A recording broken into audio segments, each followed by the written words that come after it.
She was 22 years old. She had walked 3 days through a Montana blizzard with nothing in her hand but her dead mother's gold ring. And now she was standing in a stone cellar in the dark with a Colt revolver pointed at the throat of the man who had told her the husband she had come west to marry was dead and buried in a churchyard. The man was smiling. He thought she would not pull the trigger. He was about to learn in the last clear second of his old life exactly how wrong a man can be about a Boston girl who has nothing left to lose. Pull up your chair by the fire. Let me tell you how she got there. The wind that came down from the Bitterroot Range that December afternoon carried the smell of iron and old snow, the kind of wind that bent the lodgepole pines until their crowns scraped the gray sky like the fingers of drowning men. It moved across the high meadows in long, howling sheets, lifting powder from the drifts and flinging it sideways through the timber, and anything alive that day had the good sense to be sheltered in stone or wood or fur. Anything alive except one woman. She came down through the trees the way a ghost comes down slow and stumbling, her boots making small broken sounds in the crust. The dress she wore had once been navy blue, the color of a summer evening over Boston Harbor, but now it was the color of bruised plums where the blood and the wet had soaked through. The hem was ribboned where briars had taken it. The collar, which had once been pinned with a small cameo brooch, was bare. Her hair, that honey-colored hair her mother had brushed every night of her childhood by lamplight, was frozen in pale ropes against her temples. In her right hand, balled into a fist so tight the knuckles showed white through the chapped red skin, she carried a single thing, a ring. A small circle of soft gold no wider than the nail of her smallest finger. It was not her wedding ring. She had never been married. It was her mother's, and it was the last thing in the world she owned. Her name was Adelaide Ashford, but the people who had loved her had always called her Della, and there was nobody left now to call her anything at all. She had stopped feeling her toes somewhere in the second day. Her face had stopped feeling like her face. There was a part of her, a small, clear part, that watched the rest of her stumble forward through the timber that understood quite calmly that she was dying. It was not a frightening understanding. It was almost a relief. She had been afraid for so long, every day for months, that the end of being afraid felt like a kind of warmth she could lean into. The body lay down in the snow because the mind had already lain down somewhere else. But she did not lie down, not yet, because through the black trunks of the pines she saw a thread of smoke. It rose thin and pale against the iron sky, the smoke of a stone chimney that had been burning a long time. She stopped where she stood, swaying on her feet like a sapling in the wind, and she looked at that thread of smoke the way a soul looks at a door it had given up hoping to find. Beneath the smoke, when her eyes adjusted, she saw the cabin. It was huge. Squat and broad-shouldered, built of logs the size of barrels chinked with mud and moss that had weathered to the color of bread crust. There was a long covered porch, and on the porch she could see the dark shape of a wood stack as tall as a man and a single oil lantern burning yellow against the gray. A house, a real house, with smoke and light and the promise of a fire inside. Della Ashford took the ring from inside her fist and held it in her open palm where the failing winter light could find it. The gold caught a thin spark. She closed her hand over it again because she could not afford to drop it. Oh, not now. And she walked the last 100 yards to the porch the way a woman walks to her own hanging. Step, step, step, each one a small victory over the snow that wanted to swallow her. She did not knock. She did not have the strength left in her arm to knock. She simply stopped at the foot of the porch steps and stood there, and the wind took her shawl and lifted it like a torn flag, and she opened her mouth to speak, and the words she had been rehearsing for the last 6 miles came out of her in a voice she did not recognize as her own. I have not eaten in 3 days. The cabin door opened. It did not open the way doors open in a hesitant house. It opened the way a door opens when the men inside have already heard you coming, when they have already taken down the rifle from above the lintel, when they have already moved into position. It opened wide and 3 men came out onto the porch. 3. Della had been told there would be one. The first one was the tallest, and she would learn his name later.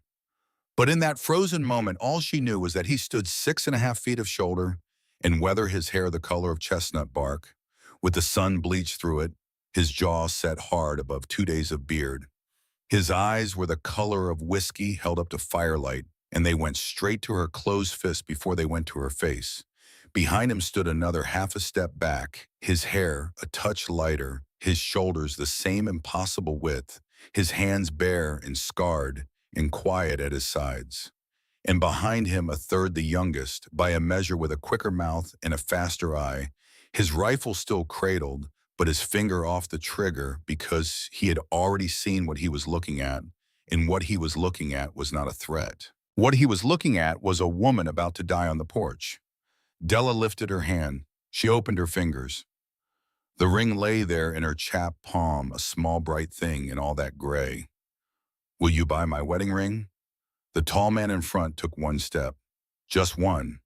And his face, which had been hard and watchful in the way of a man who had seen too many strangers come up his road, did something then that none of his brothers had seen his face do in 8 years. It went pale, bone pale, the kind of pale that comes when a man sees a thing he has been afraid of seeing for so long that he forgot he was still afraid.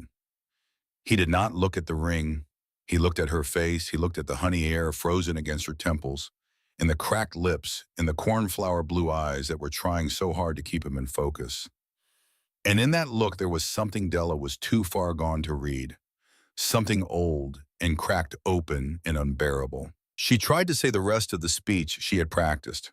She had a whole speech ready about how the ring was real gold, about how she would not ask for charity, about how she would work for any food they could spare, and then walk on to the next place. She had practiced it for 6 miles, but the speech did not come. What came was her knees folding underneath her like wet paper, and the porch boards rising up to meet her, and the last thing she saw before the dark took her was the second brother stepping forward without a word and catching her under the arms before her face could strike the wood. She did not feel herself being lifted. She did not feel the heat of the open door wash over her face. She did not hear the youngest one say low and hoarse, "Oh, sweet, merciful God, look at her. Look at her hands." She did not hear the tall one say nothing at all, because the tall one had no words left. She was already gone into the dark. We are going to walk back 6 weeks now, you and I, because to understand how a woman comes to stand on a stranger's porch with a dead woman's ring in her hand and 3 days of starvation in her belly, you have to understand the road that brought her there. And before we walk back, I want to say something to you. If you are new to this porch, if this is the first story you and I have shared together by the fire, then welcome. Pull up your chair. I tell stories like this one every week, true to the bone, about the men and women who built this country with their hands and their hurt and their stubborn refusing to die. If you would like to hear more of them, hit that subscribe button down below and tell me in the comments where you're listening from tonight. I would like to know who is sitting at the fire with me. Now then, back we go, 6 weeks, to Boston. The Ashford house on Beacon Street had once been a fine house. Della could still remember when it had been a fine house, when her father Edmund Ashford had owned the largest dry goods store in the South End and 3 brick warehouses by the harbor, when the front parlor had a piano that nobody could play, but everybody admired, and when her mother Cora had hosted Sunday teas with china cups so thin you could see the outline of your own fingers through them. That had been before the cough started, before the doctor came with his black bag and his soft, defeated face, before the long winter when her father had wasted in the upstairs bedroom while Della sat by his bed and read him the ledgers because his eyes were too tired to read them himself. That was a thing nobody knew about Della Ashford, that her father had taught her to read a ledger. He had started teaching her when she was 14 in secret in the back office of the dry goods store on the long Saturdays when her mother thought she was learning needlework with the Whitcomb girls. He had set the great green ledger book on his desk, and he had shown her how the columns ran, how the credits answered the debits, How a clever man could hide a theft inside a calm of one's, and a fool could mistake an honest mistake for a swindle.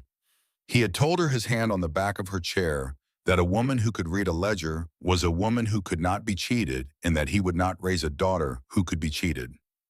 Della had taken to it the way another girl might take to music. By the time she was 16, she was keeping the books for the South End store on Saturday, and her father was sitting back in his chair and watching her work with a small, proud smile that she would remember every day of her life. When the cough took him in the autumn she was 20, he left them with very little. The warehouses had been mortgaged twice over to cover the doctor's bills. The store was sold inside a month. The fine house on Beacon Street belonged to the bank now in everything but name, and the bank was patient only as long as the widow Cora Ashford continued to be a widow. Cora did not continue to be a widow long. The man she married was named Bartholomew Pierce. He was a coal merchant from the wharves, 50 years old, and broad in the gut with the kind of small, wet eyes that did not quite settle on you when you spoke to him. He paid off the most pressing of the bank's notes inside a fortnight, and on the strength of that paying, he moved into the house on Beacon Street with 2 trunks of clothing and a habit of leaving doors open behind him. He was not unkind to Cora, not in the obvious way. He was simply absent of any kindness at all, the way a stone is absent of music. He looked at Della as a man looks at a horse he has not yet decided whether to keep. And he looked at Lillian, Etta, Della's younger sister, whom everyone called Etta, in a way that made Della's stomach turn cold. Etta was 12 years old. She had her father's gray eyes and her mother's quick laugh, and she still believed the way only 12-year-old girls can believe, that the world was a place where things came out right in the end, if you were good. Della loved her more than she had ever loved anything more, even than she had loved their father, because Etta was the last bright thing in the house, and Della had appointed herself in silence the one who would keep that brightness alive. It was in the second week of October that Della overheard Pierce in the front hall speaking to a man she did not know. She was on the back stairs, the ones the servants had used when there had still been servants, and she stopped where she stood with her hand on the rail because the man was asking about Etta. He was asking how soon. He was asking what the price would be. He was asking whether the girl could be made presentable for a man of refined tastes, by which Della understood, with the cold, sudden clarity of a slap, that the man was old and rich and looking for a child wife. And Pierce, in that flat, wet voice of his, was saying that the girl would be ready by Christmas, and that the price was such and such, and that the bank would be pleased to see the Ashford debts settled at last. Della did not move on the stairs. She did not breathe. She stood with her hand on the polished rail her father had varnished himself, and she understood in the space of perhaps 4 heartbeats that her family was finished. Her mother could not be reasoned with anymore, because her mother had given up reasoning the day she had married Pierce. The bank would not help. The law would not help, because in 1878 a stepfather had every right under God in the Commonwealth of Massachusetts to dispose of his stepdaughter as he saw fit, provided the disposal had the appearance of a marriage. The Whitcomb family would not help, because the Whitcomb family had stopped calling on the Ashfords the day the warehouses were sold. There was nobody. There was only Della. And Della, standing there on the back stairs with the smell of coal dust drifting up from Pierce's cigar in the parlor, made her decision. She would have to leave. That was the first thing. If she stayed in the Ashford house, she would only watch. And watching was a thing she could not survive. But she could not simply leave, because if she left alone, Etta would be sold by Christmas, and there would be no one to come back for her. She would have to leave in such a way that she could come back. She would have to find somewhere in this country that did not love unmarried women, a place where a woman could earn enough to send for a child's sister, a place where nobody knew the name Ashford and nobody owed money to Bartholomew Pierce. The next morning, in the reading room of the Boston Athenaeum, Della Ashford opened a newspaper called the Matrimonial Times. She had heard of such papers from a girl at church in the way one hears of disreputable things, with a half laugh and a turning away. She did not turn away that morning. She read every column. She read the advertisements from widowers in Kansas and lonely shopkeepers in Oregon and railroad men in the Dakotas, and she read them with the cold, steady eye of a woman who was reading a ledger. And on the second to last column of the third page, she found this: honest man, sound of mind and body, holder of mountain ranch in the Bitterroot Range, Montana Territory, seeks decent woman for wife. Passage paid. Reply S. Hollister in care of Silver Creek Post. Della read it 3 times. Honest man. The word honest had been chosen carefully. A man who cared about being called honest was a man who had been called dishonest by somebody and had felt the sting of it. Sound of mind and body, not a brag, a statement the kind a man makes when he is used to his word being doubted. Holder of mountain ranch, holder not owner, a man who knew that the mountain owned him as much as he owned the mountain. Bitterroot Range, she had to find an atlas to learn where that was. Decent woman, not pretty, not young, decent. A man who valued character. She wrote her reply that night by candle in the smallest, neatest hand she could manage. She told the truth mostly. She said her name and her age. She said her father had been a merchant and was now deceased. She said she could cook and clean and sew a straight seam, and that she had health and a willing back. She did not say she could read a ledger. That was the one thing she kept for herself, because her father had taught her never to show all of your cards to a man you did not yet know. She walked the letter to the post office herself in the rain, and she paid the postage out of the last of her pin money, and then she went home to the house on Beacon Street, and she waited. For 3 weeks she waited, and during those 3 weeks she watched Pierce make arrangements. She saw the tailor come to measure it, Bada, for a new dress. She saw Etta stand in the parlor with her arms held out and her face confused, asking why she needed a new dress in the dead of November, and Della had to turn away to the window because she could not let Etta see her face. She saw Pierce write a letter to a man in Providence whose name she did not catch. She saw in her mother's vacant eyes that her mother had stopped asking questions about her own daughters because asking questions had become too painful. And then on the 23rd of November, the reply came. It came in a plain envelope addressed in a hand so firm and square, it looked almost as if the letters had been chiseled rather than written. Della took it up to her room and she sat on the edge of her bed and she opened it with hands that would not stay still. The letter inside was very short. 6 lines. The hand was the same plain, firm hand of the address. Miss Ashford, your letter received. You will do. I have arranged passage for you on the rail line to Cheyenne, and from there by stagecoach to Silver Creek. Funds enclosed. The coach reaches Silver Creek on the 15th of December. I will meet it. There is one thing you should know before you come. I do not live alone. S. Hollister. Della read it 3 times the same way as she had read the advertisement. You will do. Not flowery, but not cruel either. The words of a man who had decided. I have arranged passage. Practical. He had not waited to be asked. There is one thing you should know. Honesty even at the cost of seeming strange. I do not live alone. She did not know what that last line meant.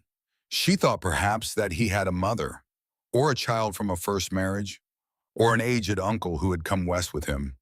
She turned the line over in her mind for an hour, and then she set it aside because the only thing that mattered was that the funds were in the envelope, and the funds were enough. Enough to carry her west, enough to carry her away from Pierce. She made her preparations in 3 days. She told no one. She packed only what would fit into a single carpet bag, and on the last night when the house was dark, she went into her mother's room while her mother slept, and she opened the small wooden jewelry box on the dresser. There was very little left in it. Pierce had sold most of it already, but there was one thing he had not sold because he had never thought to look for it: her mother's wedding ring. The thin gold band Edmund Ashford had slipped onto Cora's finger in the spring of 1854. Cora had taken it off the morning of her marriage to Pierce because Pierce had insisted, and she had hidden it in the false bottom of the box where Della had once helped her hide a love letter as a girl. Della took the ring. She took it not because she meant to wear it, and not because she meant ever to sell it, but because it was the last piece of her father's hands that existed in the world. And because if she was going to walk into the Bitterroot Range, she was going to walk in carrying something that had been touched by love.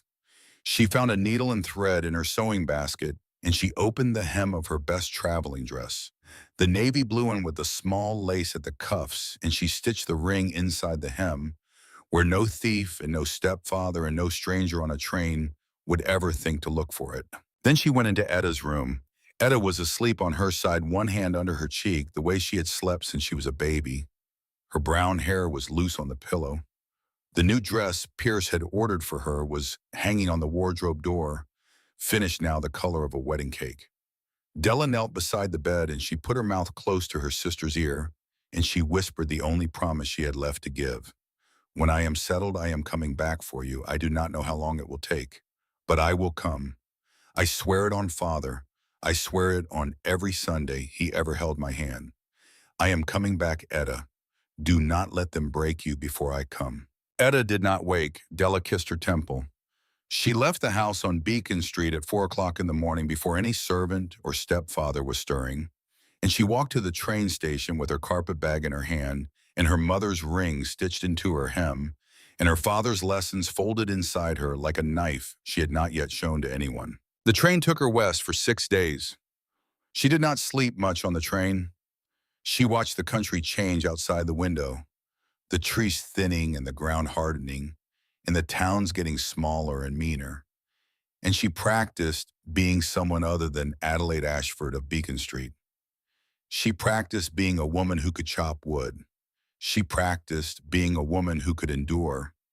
She practiced not flinching when men looked at her in the dining car, and she practiced sleeping, sitting upright, with her carpet bag between her ankles so that no one could take it without waking her. By Cheyenne, she had grown thinner. By the stage to Silver Creek, she had grown harder in the small, invisible way a woman grows hard when she has nothing to fall back on. The stage rolled into Silver Creek on the afternoon of December 15th on schedule to the hour, in a thin, spitting snow that was beginning to thicken on the rooftops of the town. Della got down from the coach with her carpet bag in her hand, and she stood in the muddy street, and she looked around for the man who had written, "I will meet it." There was no man. There was a livery boy and a drunk asleep against the rail of the saloon, and 2 old women in wool shawls coming out of the church across the way, but there was no man waiting for her. No man with a wagon, no man with a sign, no man at all. She stood there for 10 minutes in the snow while the stage driver unloaded the mail sacks and the other passengers, 2 ranch hands and a Methodist preacher, dispersed to their warm destinations. She stood there until her carpet bag was getting heavy, and then she walked across the muddy street to the only large building she could see, which was a square false-fronted store with the words Mercer Mercantile painted in fading red across the top. She pushed open the door. The store was warm. That was the first thing. After the cold of the street, it hit her like a blessing. The smell of wood smoke and barreled apples and oiled leather, and she stood for a moment just inside the door, breathing it in. Behind the counter, a great barrel-chested man with a red face and a buffalo coat hung on the peg behind him looked up from his ledger book. He was perhaps 53, with thick white hair and a thicker white mustache, and the smile he turned on Della was the warmest, kindest, most fatherly smile she had seen in many months. "Well now," he said, "you must be the Boston girl." Della felt her shoulders drop a quarter of an inch. Just hearing herself called expected was a balm. "Yes," she said, "I am Adelaide Ashford. I was supposed to be met by Mr. Hollister." The kind smile of the man behind the counter changed in some small way Della could not quite see. It softened. It became sorrowful. He came around the counter, and he stood in front of her with his big red hands held out at his sides as if he did not know what to do with them. "Oh, child," he said. "Oh, child. Nobody told you. Told me what? Sit down, dear. Sit down by the stove. Let me get you a cup of coffee. Oh, dear. Oh, dear, dear me. I had so hoped the letter would reach Boston in time." He guided her to a low bench by the wood stove, and he poured her a tin cup of coffee from a black pot that had been simmering all day, and he stood over her with his white mustache trembling in what looked for all the world like genuine grief. His name, he told her, was Cyrus Mercer. He owned the mercantile, and he was the unofficial banker for half the men in the valley, including, he said, the Hollister boys up on the mountain. Silas Hollister is dead, Miss Ashford. 2 weeks ago, there was an accident on the high pasture. A horse went down on him in a slide. He never came around. We buried him in the churchyard here on the 3rd. Della heard her own voice from a long way off. Dead, dead child. I am so terribly sorry. I tried to write to Boston as soon as it happened, but the mail east is slow this time of year. I was so hoping you would not have set out yet. Della set the tin cup down on the bench beside her because her hands were beginning to shake and she did not want to spill it. His brother, she said. He wrote me that he did not live alone. There are brothers. Mercer's kind face grew more sorrowful still. Brothers, yes, 2 of them, Tobias and Rhett. But Miss Ashford, you must understand, those boys they are not the kind of men you bring a young woman to. They have lived alone on that mountain too long. They have grown wild. Since Silas died, they have not come down to town once. They will not answer when they are called on. They have gone to the wolves up there, if you understand my meaning. It would not be safe for a woman of your refinement to go up to that cabin alone, even if you could find it, which you could not in the snow. The pass will close any day. Della looked at her hands. She made them stop shaking by force of will. I have nowhere to go, she said. I cannot return to Boston. I used the last of my money to come here. Of course you cannot, Mercer said warmly. And you shall not have to. I have a small, clean room above the store. You shall stay there as my guest until we can sort out your situation. We are not heathens in Silver Creek, Miss Ashford. We take care of our own. He reached out then, and he set one big red hand gently on her shoulder, and the touch should have been comforting, and instead it made every hair on Della's neck stand up at once. It was not a fatherly touch. It was the touch of a man checking the warmth of a horse he meant to buy. She did not pull away. She made herself smile, the small, grateful smile her father had taught her to use on customers she did not yet trust, and she said, "Thank you. Mr. Mercer, you are most kind," and she meant none of it. He took her cameo brooch as security against the room, the small brooch that had been her grandmother's, the one she had pinned at her collar that morning as she stepped off the stage. He said it was a formality just for the books, just so that everything was proper and businesslike. She unpinned it with steady hands and she gave it to him, and she watched him drop it into the tin box behind the counter. She did not give him the ring. The ring was still in the hem of her dress. The ring she would have died before giving him, although she did not know yet standing there in the mercantile exactly why. That night she lay on the narrow bed in the room above the store and she did not sleep. The walls were thin. The floor between her room and the back office of the store below was thinner still, and she could hear when she lay very still on the boards beside the bed, with her ear pressed to the gap, the murmur of voices from below.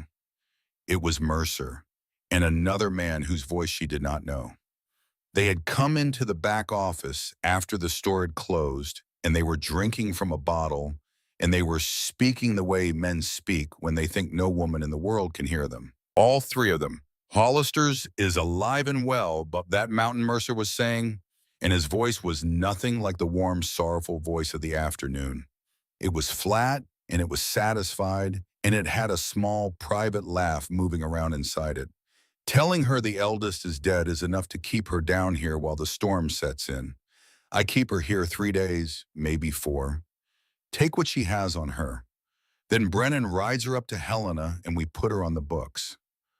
Boston girls always bring a price, virgin and educated. Brennan will give us 400 easy.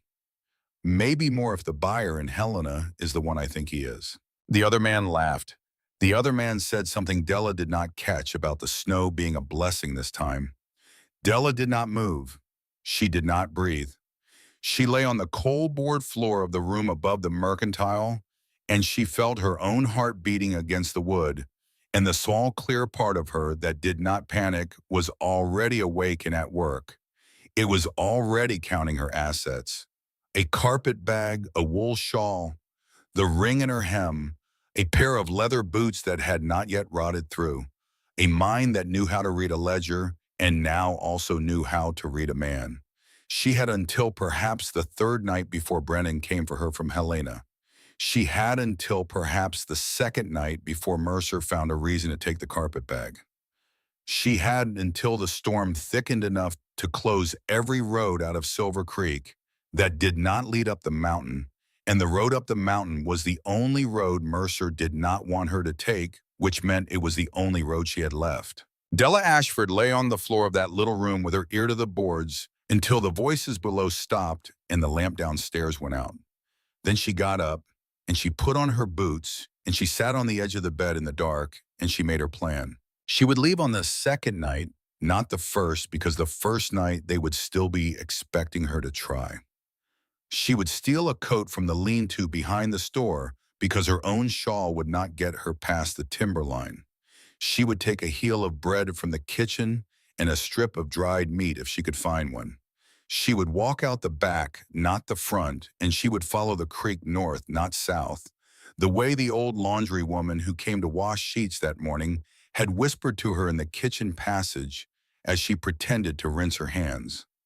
Follow the Silver Creek north, the laundry woman had said in a voice barely above breath, as if she had seen this script play out before in this town and could not bear to see it played again.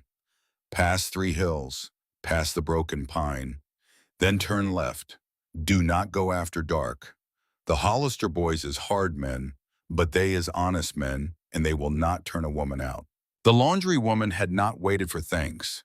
She had taken her basket and she had left through the side door with her head down. Della had understood in the moment that she had been given a key. The key did not promise a door, but it promised at least the existence of a door. 2 nights later, in the small hours of the morning of December 18th, when the wind off the mountain was loud enough to cover the small sounds of a girl moving in the dark, Adelaide Ashford slipped out the back of Mercer Mercantile with a stolen coat over her shoulders and a heel of black bread in her pocket and her carpet bag left behind on the bed because the carpet bag would slow her down. She had the ring in her hem. She had the boots on her feet. She had nothing else in the world. The storm, which the laundry woman had said would come by the second day, came by the 6th hour. It came down off the Bitterroot Range in a single dropping wall of white. And inside 2 hours, Della had lost the line of the creek, and inside 4, she had lost any clear sense of which way was north. And inside 6, she was no longer walking so much as falling forward and catching herself, while the cold worked its way up through the leather of her boots and into the marrow of her shins. She fell once and did not get up for some long time. When she got up, she did not remember why she was getting up. She fell again later, and she could not say how much later. And when she got up the second time, it was because she had thought with great clarity of Etta sleeping in the bed in Boston with her hand under her cheek. And she had remembered that she had sworn an oath on her father, and she had decided that she was not going to let an oath sworn on Edmund Ashford be broken in a snowdrift in Montana while there was still one breath in her body to keep walking. She walked, and she walked. And on the third afternoon of her walking, when her body had stopped feeling like her body and her mind had begun to lie down somewhere quiet and warm, she came up out of the timber into a windswept clearing, and she saw the thread of smoke against the iron sky, and she saw the cabin under the smoke, and she took the ring from her hem, and she made her last 100 yards. You know what she said when she got there? You know what she held out in her open palm? What you do not know yet, what Della Ashford herself did not know, as she sank to her knees on the porch boards of the Hollister cabin, was that the tall man who had come out of that door with his face going pale at the sight of her, the man whose name she had been told 2 days ago was a dead man buried in a churchyard in Silver Creek, was Silas Hollister himself, alive, 33 years old, builder of the cabin behind him. Eldest of 3 brothers, author of the letter that had carried her west, the man who had written, "I do not live alone," and meant by it that he had 2 brothers under his roof, and meant by it also, Although he had not known he meant it, that he had been so alone for so many years that the word alone had begun to feel like the only word that could describe him, and the word not alone had begun to feel like a kind of prayer. She came back to herself by inches. The first thing she knew was warmth. Real warmth, the kind that goes into the bones and not just the skin. The warmth of a quilt that smelled of cedar shavings and wood smoke. The warmth of a stone hearth somewhere close by, throwing its heat across the floorboards and up the side of the bed where she lay. She did not open her eyes for a long time. She was afraid that if she opened her eyes, the warmth would prove to be a dream, and she would still be in the snow. When she did open them, she saw a low ceiling of dark beams.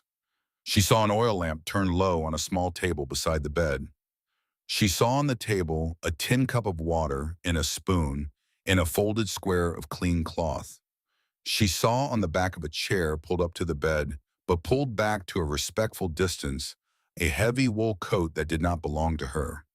And she saw sitting in the chair the man with the chestnut hair and the whiskey-colored eyes, his elbows on his knees, his great scarred hands hanging loose between them, his face turned toward the fire so that she could see only the line of his jaw and the so steady rise and fall of his shoulders. He had not slept. She could tell that without asking. The way his shoulders sat said he had not slept since they had brought her in. She tried to speak. The first try made no sound. The second try was a whisper. "You are not dead." The man's head turned. Slowly, like a man turning towards a sound he has been waiting a very long time to hear. His voice when it came was low and rough at the edges and careful. The careful of a man who knew his own voice was a heavy thing and did not want to drop it on someone fragile. "No, ma'am," he said. "I am not dead. My name is Silas Hollister. I am the man who wrote you the letter. And whoever told you otherwise is a man you and I are going to have a word about by and by." Della closed her eyes again, not because she was tired, although she was. She closed them because the tears were coming, and she did not want him to see them. Not yet. Not before she had taken the measure of him. Not before she knew whether the kindness in his voice was the real kind or the Mercer kind. She had learned in the room above the mercantile that kindness in a man's voice was the most dangerous lie a woman could believe. But the tears came anyway. They came hot and silent down the sides of her face into the cedar-smelling pillow, and she did not make a sound. And when at last she opened her eyes again, Silas Hollister was still sitting in the chair where he had been sitting, and he had not moved closer, and he had not looked away. He had simply waited. He had the patient waiting of a man who had spent a great deal of his life with horses and with weather and with grief. "There is a stew on the fire," he said quietly. "When you are ready, not before. Tobias is in the kitchen. Red has gone out to bring in more wood. Nobody is going to come into this room except me, and I will not come closer than this chair until you tell me I may. You are safe in this house, Miss Ashford. I know that is a word that has been used on you lately by a man who did not mean it. I am telling you the word the way I mean it. You are safe in this house. You are going to stay safe in this house. And by, when you are strong enough, you and I are going to talk about a man named Mercer." Della did not answer right away. She lay on the cedar pillow and she watched the firelight move on the dark beams of the ceiling, and she felt the gold ring of her mother in her closed left fist, where someone, Silas himself, she would learn later, had pressed it back into her hand after they had carried her in from the porch. He had not kept the ring. He had not even set it on the table beside the bed. He had put it back into her hand and closed her fingers around it, because he had understood without being told that the ring was the last piece of love she owned in the world, and that a starving woman who has been offered a ring in trade for a meal is a woman whose dignity hangs by a thread, and that thread must not be cut. Outside the cabin, the wind off the Bitterroot Range was rising into the long night of December 18th. Down in the valley in the back office of Mercer Mercantile, Cyrus Mercer was discovering that the bed in the room above the store was empty, that the carpet bag had been left behind, and that the Boston girl had vanished into a storm no one in her right mind would walk into. He was not going to leave it there. He had paid no attention yet to where she might have gone, because in his mind there was only one direction a starving woman could possibly walk in such a storm, and that direction was down the road back to the train. He would learn his mistake in the morning, and when he learned it, he would saddle his horse, and he would take two men with him, and he would ride for the only place on the mountain a desperate woman might have made it to alive. But all of that was for tomorrow. Tonight, Della Ashford lay in a cedar-smelling bed under a quilt that did not belong to her, in a cabin she had been told did not contain a living man. And she watched the firelight on the ceiling, and she listened to the slow, steady breathing of the chestnut-haired man in the chair by the bed. And she understood with the same cold, clear part of her that had understood everything else one new thing. She had not come to the end of the road. She had only come to the beginning of it. The first morning Della Ashford woke in the Hollister cabin, she did not know for almost a full minute where she was. She lay very still under the cedar-smelling quilt, and she listened. There was a fire popping somewhere, the slow, regular pop of pine resin in a banked hearth. There was the smell of coffee, real coffee, the dark, good kind, the kind her father had bought once a month from the Italian importer on Hanover Street. There was a low murmur of men's voices in another room.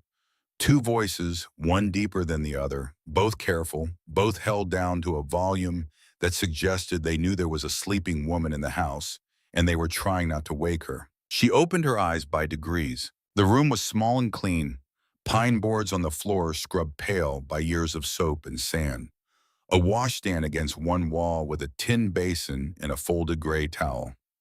A single small window with the shutter half open, and through the half-open shutter she could see that the storm had stopped sometime in the night, and the world outside was the kind of blinding white that hurts the back of the eye.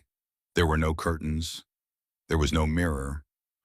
There was a chair pulled up to the bed, and the chair was empty, but on the seat of the chair lay a folded gray dress that was not hers, and beside the dress lay a pair of thick wool stockings, and on top of the stockings sat the heavy wool coat she had seen on the chair the night before. She understood, looking at the clothing, that some hand had set them there in the dark hours while she slept.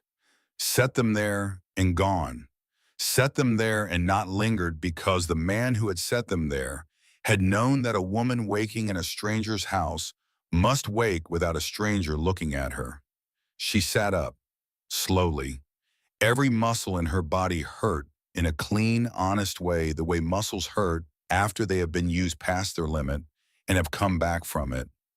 Her hands were wrapped in clean white linen. She did not remember anyone wrapping them. There was a small clay pot on the table beside the bed with the smell of tallow and herbs in it, the smell of a salve that had been made by hand from a recipe somebody's mother had known. She got dressed in the gray dress slowly. It was too big in the shoulders, and it had been washed many times, but it was clean and warm, and it smelled of cedar, like the quilt. She did not put on the coat. She put on the stockings, and she put her feet down on the cold pine boards, and she found that her legs would hold her just barely. And she walked to the door of the small room, and she opened it. The cabin opened up on the other side of that door into one long room with a great stone hearth at the far end, and a heavy plank table down the middle, and a kitchen in the corner closest to her where a black cast-iron stove threw its heat into the air, and a coffee pot sat steaming on the back of it. The ceiling was high. The beams were the size of a man's thigh. There were elk antlers above the door and a long row of cast-iron pans hanging from pegs on the wall, and in the far corner near the hearth, there was a bookshelf, an actual bookshelf with maybe 40 books on it, leather spines that had been read until the gold of the titles had worn off. There were 3 men in the room, and all 3 of them stopped what they were doing when she came through the door. Silas stood up from the bench where he had been sitting at the table. He was even taller standing in the daylight than he had been in the firelight, and the daylight showed her things the firelight had hidden. The lines around his mouth that came from years of squinting into wind. The small white scar through his left eyebrow. The way his chestnut hair was cut blunt at the collar, the way a man cuts his own hair with a hunting knife when there is no woman in the house to do it for him. He was wearing a clean blue shirt and dark trousers, and his suspenders were down off his shoulders, and looped at his hips, and his big scarred hands were holding a coffee cup that looked like a child's toy in his fingers. The second brother, the one who had caught her on the porch, stood at the stove with a wooden spoon in his hand. He was broader through the chest than Silas, if that was possible, and his hair was a touch lighter, the color of dark honey, and his eyes were the same whiskey amber as his elder brother's. He did not smile when she came in.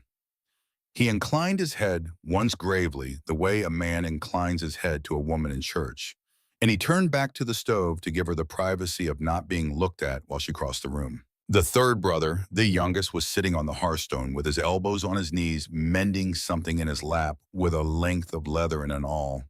He looked up and grinned at her. It was a quick, honest grin, and it was the first thing in the cabin that did not feel careful. "Morning, ma'am," the youngest said. "You walk good. We thought you might not be up till tomorrow. Toby's got biscuits in the warming drawer if you can stomach them." "My brother Rhett," Silas said in his low, careful voice, "and my brother Tobias. We call him Toby. Miss Ashford, please. Sit. There is no hurry." Della sat.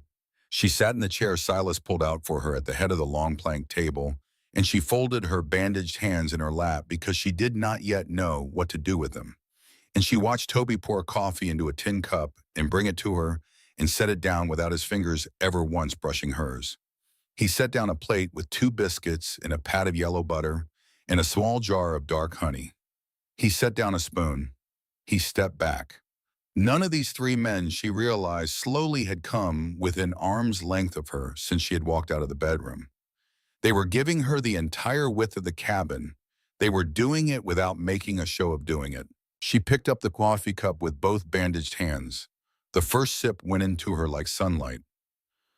"Thank you," she said. Silas sat down at the far end of the table, 3 chairs away. He did not pick up his own cup again. He set his hands flat on the wood, and he looked at her in the steady, patient way he had looked at her in the chair by the bed the night before. "Miss Ashford, there are things we need to say to each other. Some of them can wait, some cannot. The ones that cannot, I will say first, and then I will leave you to your breakfast." "All right," Della said. "My name is Silas Hollister. I am 33 years old. I built this cabin with my brothers 10 years ago after our father died down in Missouri, and we came west. I run a little over 200 head of cattle on the South Meadows. Toby is my middle brother. He keeps the forge, and most of the ironwork in the valley comes through him. Red is the youngest, and he is the best tracker in the Bitterroot, although I would prefer you do not tell him I said so. We are not rich men in the way the East counts riches, but we are not poor men either. There is enough in this house for the 4 of us to winter through and never feel the pinch of it." He paused. He looked at his hands a moment, then back at her. "I wrote you a letter in October. I wrote it because I am 33 years old, and I have lived alone on this mountain for 8 years, and I had begun to understand that a man can carry a thing only so far by himself before the thing starts to carry him. I wrote it because Toby and Rhett told me I was becoming a stone, and because I knew they were right, and because I had read in a Helena paper that there were honest women back east who had come to the end of the world they were born into and were looking for a different one. I wrote the letter and I sent it, and I expected nothing. Most men in my situation get nothing. Then I got your letter back, and I read it 3 times, and I decided. I sent the funds, I sent the date of the coach. I told you I would meet it, and I meant to meet it." He stopped again. Something moved in his jaw. "I was at the coach on the 15th of December. I was there 3 hours before the coach was due, and I waited 4 hours after. The stage came and went, and there was no woman on it. There was a Methodist preacher and 2 men I know, and the driver told me there had been 1 woman, a young woman in a Navy traveling dress, and she had gotten down at Mercer Mercantile, and she had not come back out. I went to Mercer's that afternoon. Mercer told me he had not seen any woman of any description. Mercer looked me in the eye, and he told me that, and I had no reason then to call him a liar. I rode back up this mountain on the 16th, thinking the woman who had written me the letter had changed her mind in Cheyenne and gotten back on the train east, and I told my brothers as much, and I told myself I would not write again. And then on the 18th, in the middle of a storm, I would not have walked a dog into you came up out of the timber with this cabin's chimney smoke at your back. Della set down the coffee cup. He told me you were dead, she said. I know he did. We figured that out by the look on your face when I told you my name. He said there had been an accident on the high pasture. He said you had been buried in the churchyard on the 3rd. Silas's mouth made the smallest movement at one corner. It was not a smile. It was the shape a man's mouth makes when he is filing a thing away to be answered later. Mercer is going to wish very much by and by that he had not said that. He took my brooch, Della said. He said it was security against the room. He said he would help me get back to Boston. He put me in a room above the store, and he locked it from the outside the second night, although he made it look as if he was only checking the bolt. Yeah, I heard him through the floor with another man. He said that they would keep me 3 days, and then a man named Brennan would ride me up to Helena, and there would be buyers there. He said Boston girls always brought a price. She did not know until she had said the words how hard it was going to be to say them. She had to look down at the table when she said the last sentence because her face was getting hot, and she had decided long ago that she was not going to weep in front of these men any more than she had already wept in front of them last night without being able to help it. When she looked up, the room had gone very still. Toby had stopped moving at the stove. His big back was very straight. The wooden spoon in his hand had stopped stirring. Rhett on the hearthstone had set down the leather in the awl, and his quick, young face had gone hard in a way that made him look a great deal older than the boy who had grinned at her 2 minutes before. Silas had not moved at all. He sat exactly the way he had been sitting, hands flat on the wood eyes on her face. But something had happened behind his eyes, the way weather happens behind a ridge, slow at first and then all at once. And Della understood, looking at him, that she was sitting at a table with a man who had just made a decision he was not going to walk back from. He spoke gently. The gentleness was for her. The thing under the gentleness was not for her at all. You are safe in this house, Miss Ashford. I told you that last night. I am telling you again now in the daylight so you can hear me say it sober. Cyrus Mercer is not going to touch you. Brennan from Helena is not going to touch you. Any man in this valley who has thought of touching you is going to learn this winter that he was mistaken. Do you understand me? Yes. Good. The second thing, the arrangement I wrote about in the letter, I am going to set that aside for now. I do not know what kind of woman you are, and you do not know what kind of man I am, and a contract written between strangers in October cannot be enforced in December by a man who has just learned what you have just told me. So here is the new arrangement. You take the room you slept in last night. That is your room. I sleep in the loft with my brothers from now until the spring thaw. There is no obligation in this house beyond food and a roof and the use of the fire.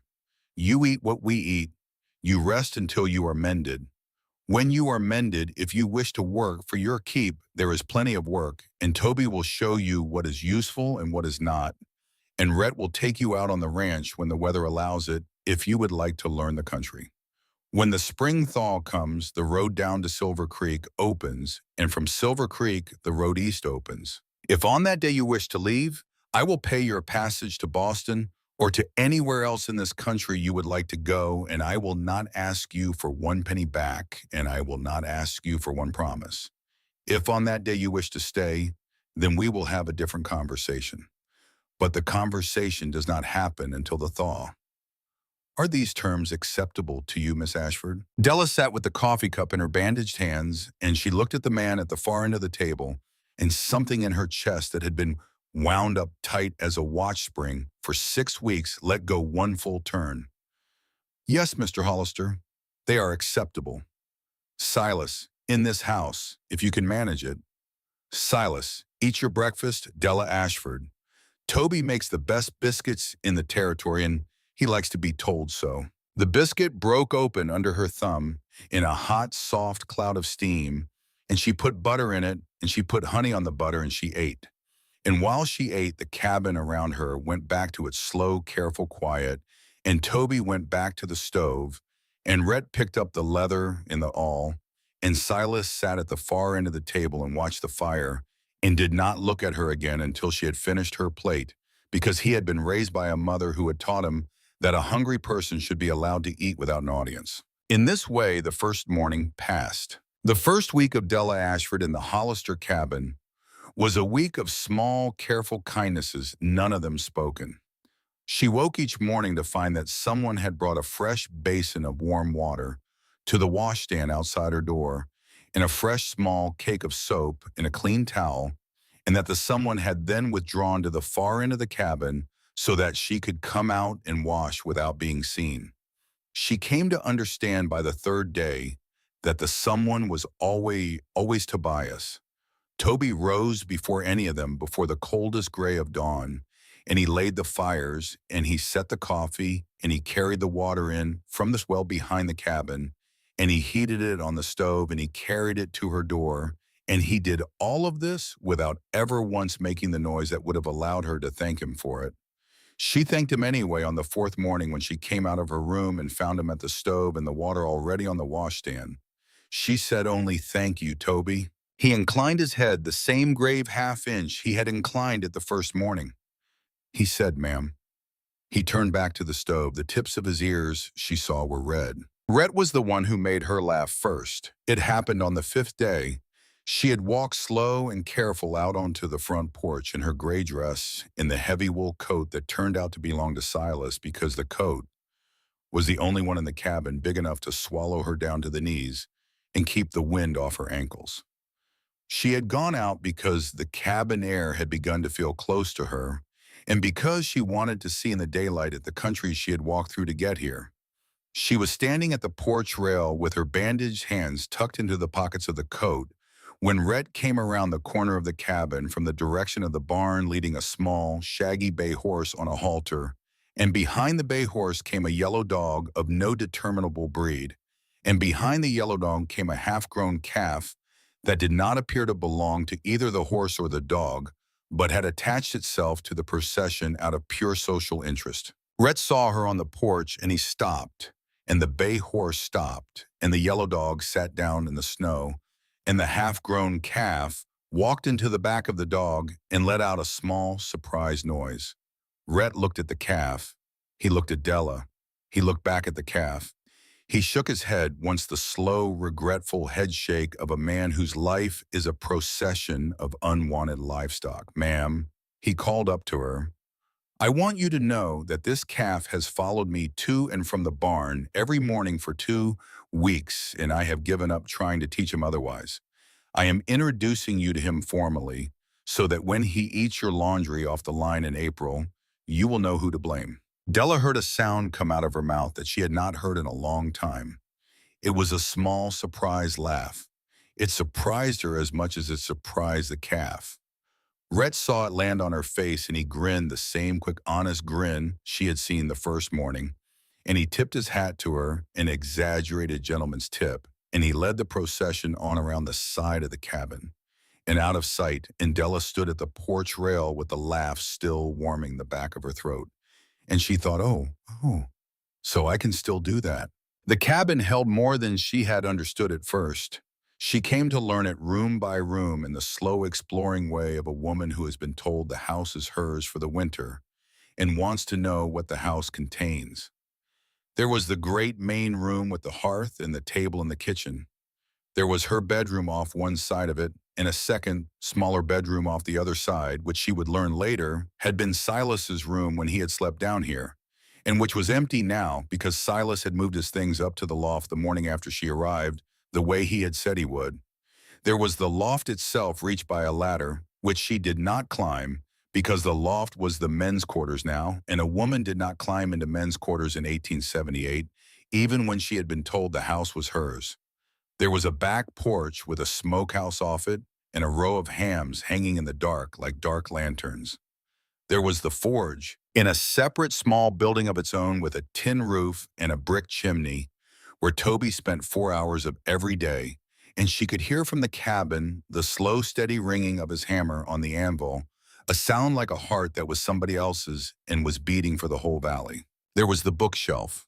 She came to it on the seventh day when her bandaged hands had begun to itch under their wrappings and she was beginning to feel useful again, rather than only fragile. She walked to the shelf and she ran her eyes along the spines. There was a leather Bible, well used. There was a copy of Plutarch's Lives in 2 volumes that had been mended at the spine with sinew. There was a copy of Walden. There was Pilgrim's Progress. There was a thick book on horse husbandry and a thinner one on the diseases of cattle, and a folio of Shakespeare's tragedies that had been read so many times the pages had gone the color of weak tea. There were 3 volumes of Sir Walter Scott and a battered copy of Last of the Mohicans, and on the bottom shelf, where a man might keep the books he was not entirely sure he wanted other men to see him keeping, there was a slim volume of the poems of Robert Burns, and another even slimmer of the poems of a woman named Elizabeth Browning. Della stood in front of the shelf for a long time. A man who kept Elizabeth Browning on his bottom shelf was not a man she had been prepared to find on the Bitterroot Range. She turned and saw across the room that Silas was watching her from the table where he had been cleaning a rifle. He had not made a sound. He had simply looked up, and his face when she met his eyes was the careful, unreadable face of a man who had been caught at something he was not ashamed of, but had not expected to be caught at. "My mother's books," he said. "She brought them west in a wagon in 1854. The Burns and the Browning are hers. I have not read them for some years. You may take any of them that pleases you to your room if you would like to read in the evenings." "Thank you," Della said. She took down the Browning. She did not say anything more about it, and neither did he, but that night by the fire after supper, when the dishes had been cleared and Toby had gone out to the forge to bank his coals for the night, and Rhett had taken the yellow dog out to walk the perimeter of the corral the way he did every night before bed.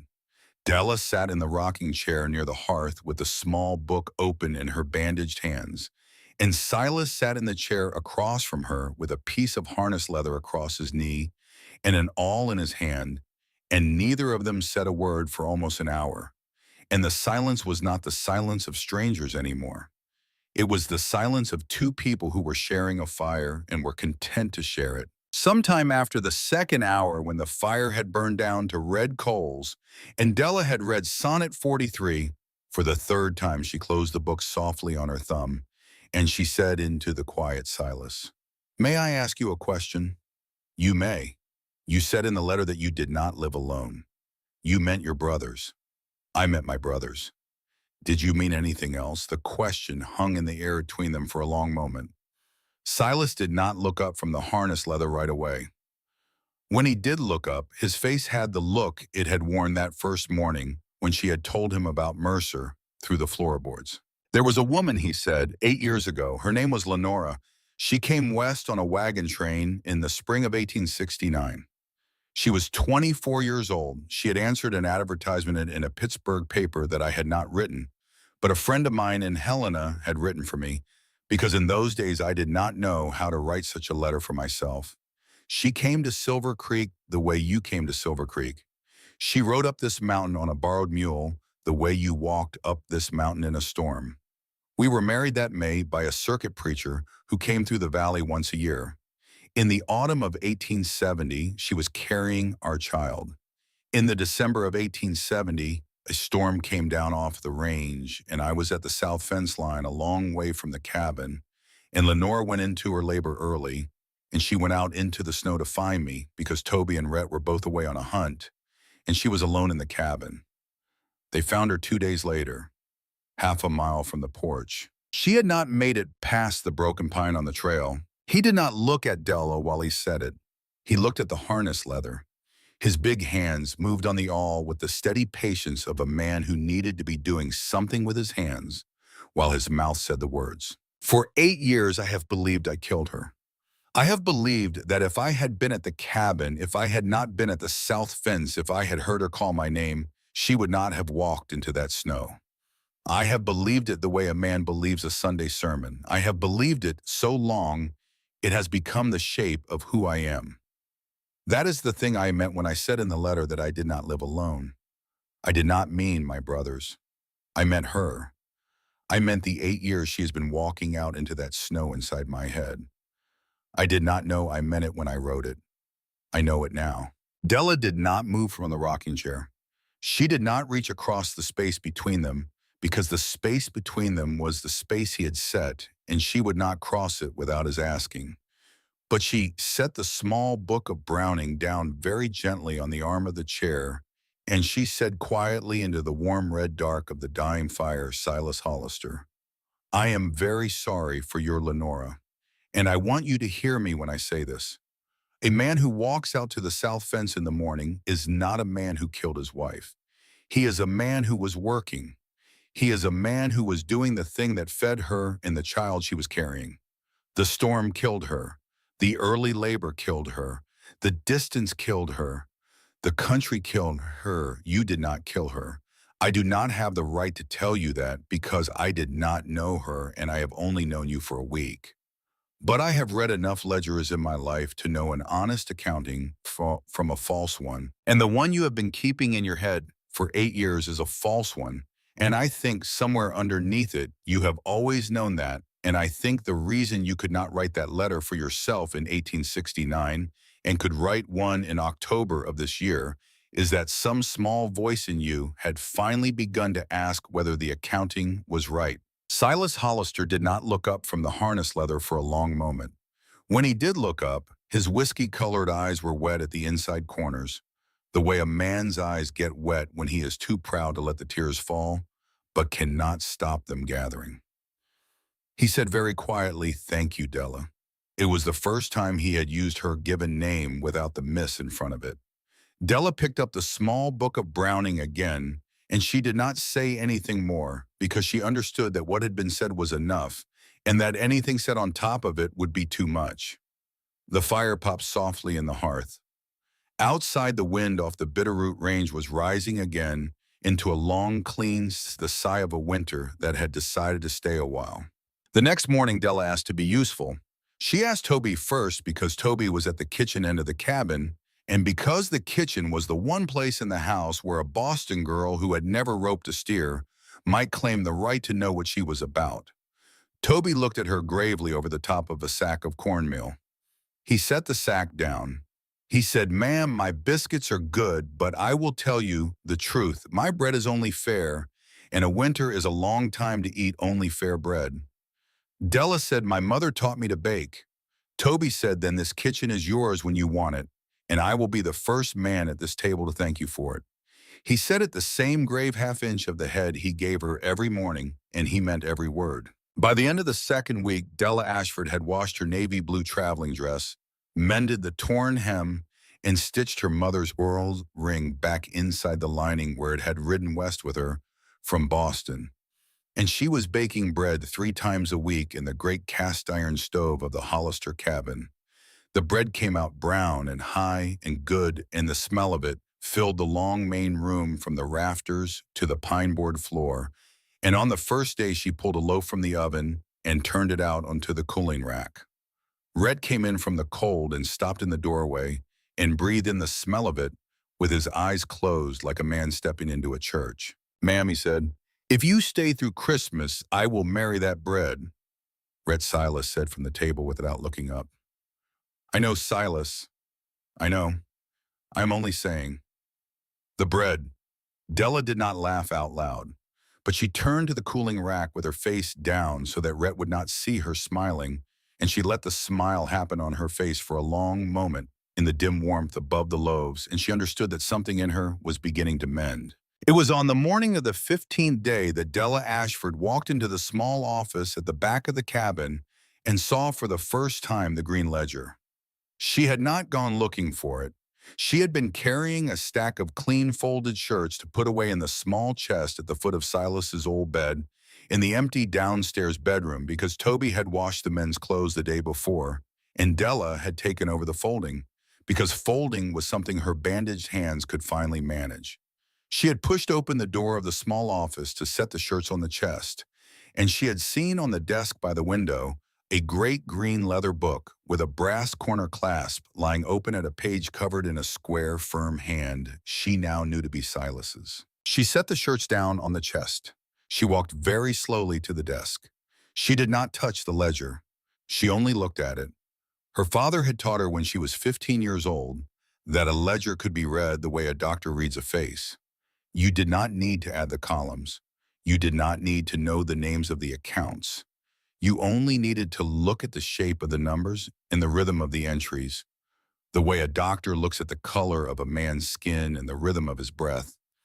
And the ledger would tell you whether it was a healthy ledger or a sick one before you ever picked up a pen. The ledger on Silas Hollister's desk was a sick ledger. She saw it in 3 seconds. She saw it in the rhythm of the entries on the open page. The Hollister Ranch was a healthy ranch. She had been here long enough to know that. There were 212 head of cattle on the South Meadows. There was a small silver claim on the back of the mountain that ran a steady trickle of bullion through the assay office in Helena every quarter. There was a flow of ironwork from Toby's forge that paid in coin every month. The Hollister Ranch should have been a ranch with a comfortable balance and a steady upward line. The ledger on the desk did not show a comfortable balance. The ledger on the desk showed a ranch that had been bleeding money for 8 years through a small, hidden seam, the kind of seam Edmund Ashford had taught his daughter to look for in the back office of the South End store. Small entries that did not match the seasons. A column of fees called handling that no honest banker called handling on a healthy account. The ledger was being skimmed. It was being skimmed by a man who had been skimming it for a very long time and had grown lazy about hiding his tracks because the man who owned the ledger had never once looked at the columns the way a man looks at his own face in a mirror. Della stood in the office of Silas Hollister with the cold winter light coming through the window and falling on the green leather of the book, and she felt the small, hard knot in her chest that she had felt the night she had stood on the back stairs of the house on Beacon Street. She felt it because she understood with the same cold clarity she had understood Pierce that night exactly whose theft was hidden inside the credit column of the Hollister ledger. She did not need to see a name. The pattern itself was the name. There was only one banker in Silver Creek who handled the Hollister accounts. There was only one man in the valley who had told her with a fatherly smile that Silas Hollister was dead and buried in a churchyard. The thief inside the ledger was Cyrus Mercer. Della Ashford set the stack of clean folded shirts down on the chest at the foot of the bed. She walked back to the desk. She did not touch the ledger. She only stood and looked at it for a full minute, while the slow ringing of Toby's hammer came in from the forge across the yard, a steady iron heartbeat through the cold morning air. Then she turned and she walked out of the office, and she pulled the door very softly closed behind her, because she had not yet decided how she was going to tell Silas Hollister that the man who had told her he was dead was the same man who had been killing his ranch by inches for 8 years, and she needed time to choose her words. She walked back through the long main room of the cabin. She saw Silas at the far end of the table, pulling the lock of a long gun with a square of soft cloth. She saw the shape of his shoulders bent over the work, and she thought not yet. Not in the morning. Not while Toby's hammer was ringing in the yard, and Rhett was somewhere in the South Corral with the bay horse and the yellow dog. Not until evening. Not until the fire was low and the words could be set down between two people who were already in the habit of sharing a fire. She took up the small Browning from the arm of the rocking chair where she had left it the night before, and she carried it back to her room, and she sat on the edge of the bed with the book closed in her bandaged hands, and she waited. She waited the whole long winter morning. She helped Toby knead the dough for the day's loaves because helping with bread was the kind of work that did not require talking and did not show in her face. She carried in stove wood from the side porch by the armful, slow and careful, because her hands were still tender under their wrappings. She set the table for the noon meal. She drank a cup of coffee at the corner of the long plank table while the three brothers ate, and she listened to Rhett tell a story about a marten he had seen in a snare that morning that had looked at him, he said, like a Methodist preacher who had caught a deacon stealing from the collection plate, and she made her face do the small smile the story deserved. But all the while in the back of her mind, the column of false entries on Silas Hollister's desk was running its cold, quiet line under everything. It was not until the early dark of the December afternoon, When Toby had gone back out to the forge to finish a pair of horseshoes for a neighbor 4 miles down the valley, and Red had gone with him to hold the off-hind in the cabin had emptied of all sound except the pop of the hearth, that she came out of her room and walked the length of the main room and stopped at the head of the long table where Silas was now writing a letter in his square, firm hand by the light of the oil lamp. He looked up. He set down the pen. Della. Silas, may I sit? You may sit anywhere in this house you please, you know that. She sat, not at the far end of the table where she had sat that first morning, but in the chair at the corner nearest to him, close enough that she could see the small cracks in the leather of his elbow where he had set it on the wood. Silas, I was carrying clean shirts into the small bedroom this morning, and the door of your office was open, and your green ledger was lying on the desk. It was. I had been at it before breakfast. I did not touch it. I want you to know that. I did not turn a page. I only looked at it from where I was standing. But I looked at it long enough to see something, and I have spent the day deciding whether I had the right to tell you what I saw, and I have decided that I do not have the right to keep it from you, and so I am going to tell you now, and you may do with it what you wish. Silas Hollister put both his hands flat on the table the way he had put them on the table that first morning. All right, Silas, when I was 15 years old, my father took me into the back office of his dry goods store in Boston, and he sat me down at his desk, and he opened the great green ledger of the store on the desk in front of me, and he taught me how to read it. He taught me on every Saturday for 4 years. He taught me to keep books. He taught me to find a theft inside a column of ones. He taught me that a woman who could read a ledger was a woman who could not be cheated. He told me the last winter of his life that there was no skill in the world he was prouder to have given me. I did not put any of this in the letter I sent you in October. I did not put it in the letter because my father also taught me never to show all the cards in your hand to a man you have not yet sat down with. I am sitting down with you now, and so I am showing you the card. She watched his face while she said it. He did not interrupt. He only listened the way he had listened in the chair beside her bed the night she had come out of the snow. I read the page of your ledger that was open this morning. I did not need to read more than the page. The page was enough. Silas, your ranch is not the ranch your ledger shows. Your ranch should be a ranch with 212 head of cattle and a steady silver claim and a forge that pays in coin every month and a comfortable upward line at the bottom of every column. Your ranch is a ranch with all of those things. Your ledger is not.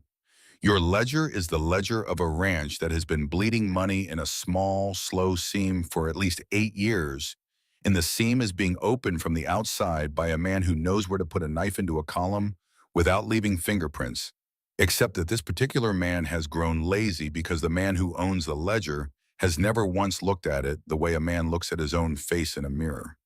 There are entries in the credit column that match no goods you took delivery of in the season they were entered. There are charges called handling that no honest banker calls handling. There are small fees against the silver assays that should not be there at all. I cannot tell you the exact total without going through the book page by page with your permission. I can tell you sitting here without ever having added a single line of it that the total is not small.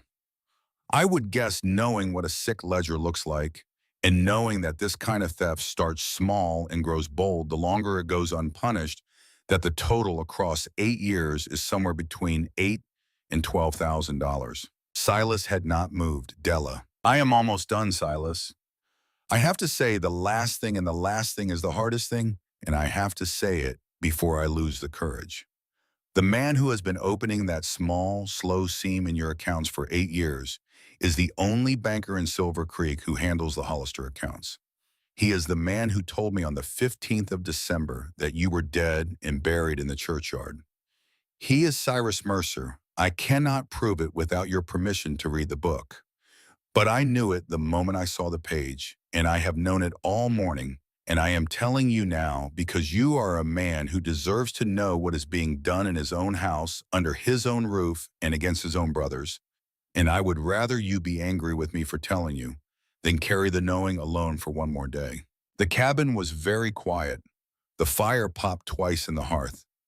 Outside, the slow ringing of the hammer in the forge had stopped because Toby had finished the second shoe and was banking his coals for the night.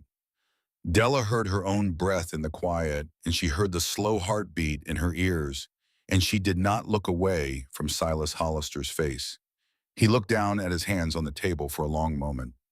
He looked at the lamp. He looked at the green ink bottle next to the lamp. He looked finally at her. Della Ashford, he said in a voice she had not heard from him before, low and even, and without any softness in it at all. You have my permission. You have it tonight. You take that ledger out of the office and you bring it to this table, and you read every page of it from the autumn of 1870 to the present. You take whatever paper you need and whatever time you need and whatever quiet you need, and you find me the number and the names of the entries and the dates. I will sit at the other end of this table while you do it, and I will not speak unless you ask me to, and I will not look over your shoulder, because what is happening at this table tonight is the thing my father tried to teach me to do for myself when I was a boy, and I was too restless to learn. You will do it instead, and I will be in your debt for the rest of my life for the doing of it. He stood up. He walked the length of the cabin to the office door. He came back with the green leather book under one arm and a stack of foolscap paper and his own pen and the bottle of ink, and he set them down at the corner of the table where she was sitting, and he turned the lamp up one notch so that the light fell clean and yellow across the page, and he walked to the far end of the table and he sat down in his own chair, and he folded his arms, and he watched the fire, and he did not move. Della opened the ledger. She turned very carefully to the first page of the autumn of 1870. The page was 8 years old. The ink had aged into a soft brown, the way old ink does in a dry mountain cabin where the air does not eat the iron out of the gall. She took up Silas Hollister's pen. She dipped it. She set the first sheet of foolscap beside the open page, and she began to read. She read for 2 hours. Toby and Rhett came in from the forge somewhere in the first hour, and they saw her at the table with the ledger open in front of her, and they saw Silas at the far end with his arms folded and his eyes on the fire, and they understood without a word being spoken that something was happening at this table that did not require their voices in it. Toby went to the stove and he made a fresh pot of coffee very quietly, and he set a fresh tin cup at Della's elbow, and he withdrew. Rhett took the yellow dog and he sat on the hearthstone with his back against the warm stone, and he took up a piece of harness leather, and he worked the awl in the firelight without looking up. The two younger brothers held the silence the way men hold a rope for a brother who is climbing. Della read. She found the first false entry on the second page she turned. December of 1870, a charge of $47 to the Hollister account at Mercer Mercantile for handling on a silver assay shipment that, according to the matching entry on the next page in Silas's own hand, had not been a Hollister assay shipment at all, but a courtesy carry done for a neighbor, the Hollisters taking no fee. $47 on a courtesy. The pen in Della's hand made a small, neat tick on the foolscap sheet, and she wrote the date and the figure and the word handling next to it, and she turned the page. She found the second false entry on the same page, and the third on the next. She went forward through the spring of 1871 and through the summer, and the false entries were a slow, steady drip, never large enough to draw attention, never absent for more than a season. By the autumn of 1872, the drip had become a thin, steady stream. By 1875, the stream had become bold, and the man who was writing the false entries had stopped bothering to disguise them with plausible names. They were called handling. They were called fees. They were called on one page in 1876 simply adjustment. Adjustment of $72.50 against a silver assay that should have come back to the Hollisters at 1140. Della made her ticks. She wrote her dates. She filled the first sheet of foolscap and started a second. The cabin around her had grown deeply quiet. The fire had burned down twice, and twice Rhett had risen without a word and put a fresh log on, and twice he had sat down again, and the slow, soft pop of the resin had become the only sound in the room except for the small, dry sound of Della Ashford turning the pages of the ledger. She came to the autumn of 1870 a second time because she had to go back and check one entry against another, and that was when she saw it.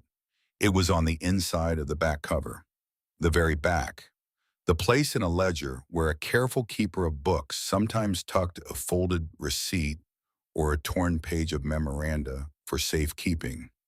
There was a small bulge there that she had not noticed when she had opened the book.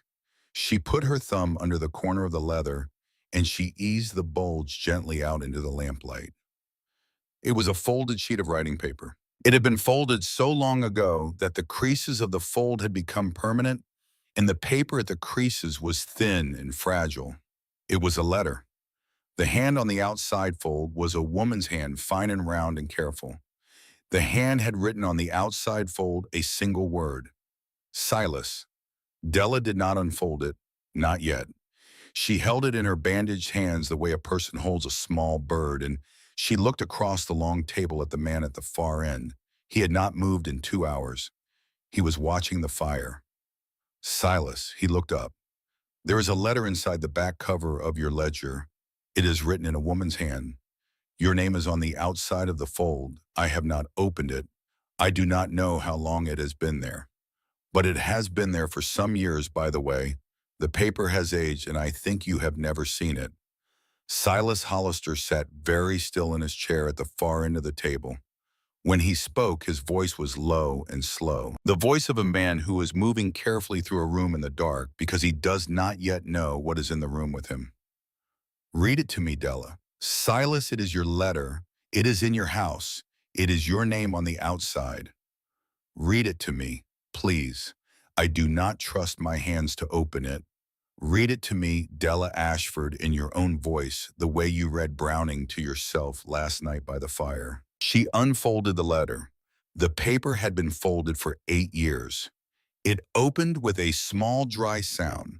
The hand on the inside was the same fine round hand, the name on the outside, and the ink was the same brown as the ink of the false entries from the autumn of 1870. There was a date at the top of the page, November the 20th, 1870. There were perhaps 30 lines of writing.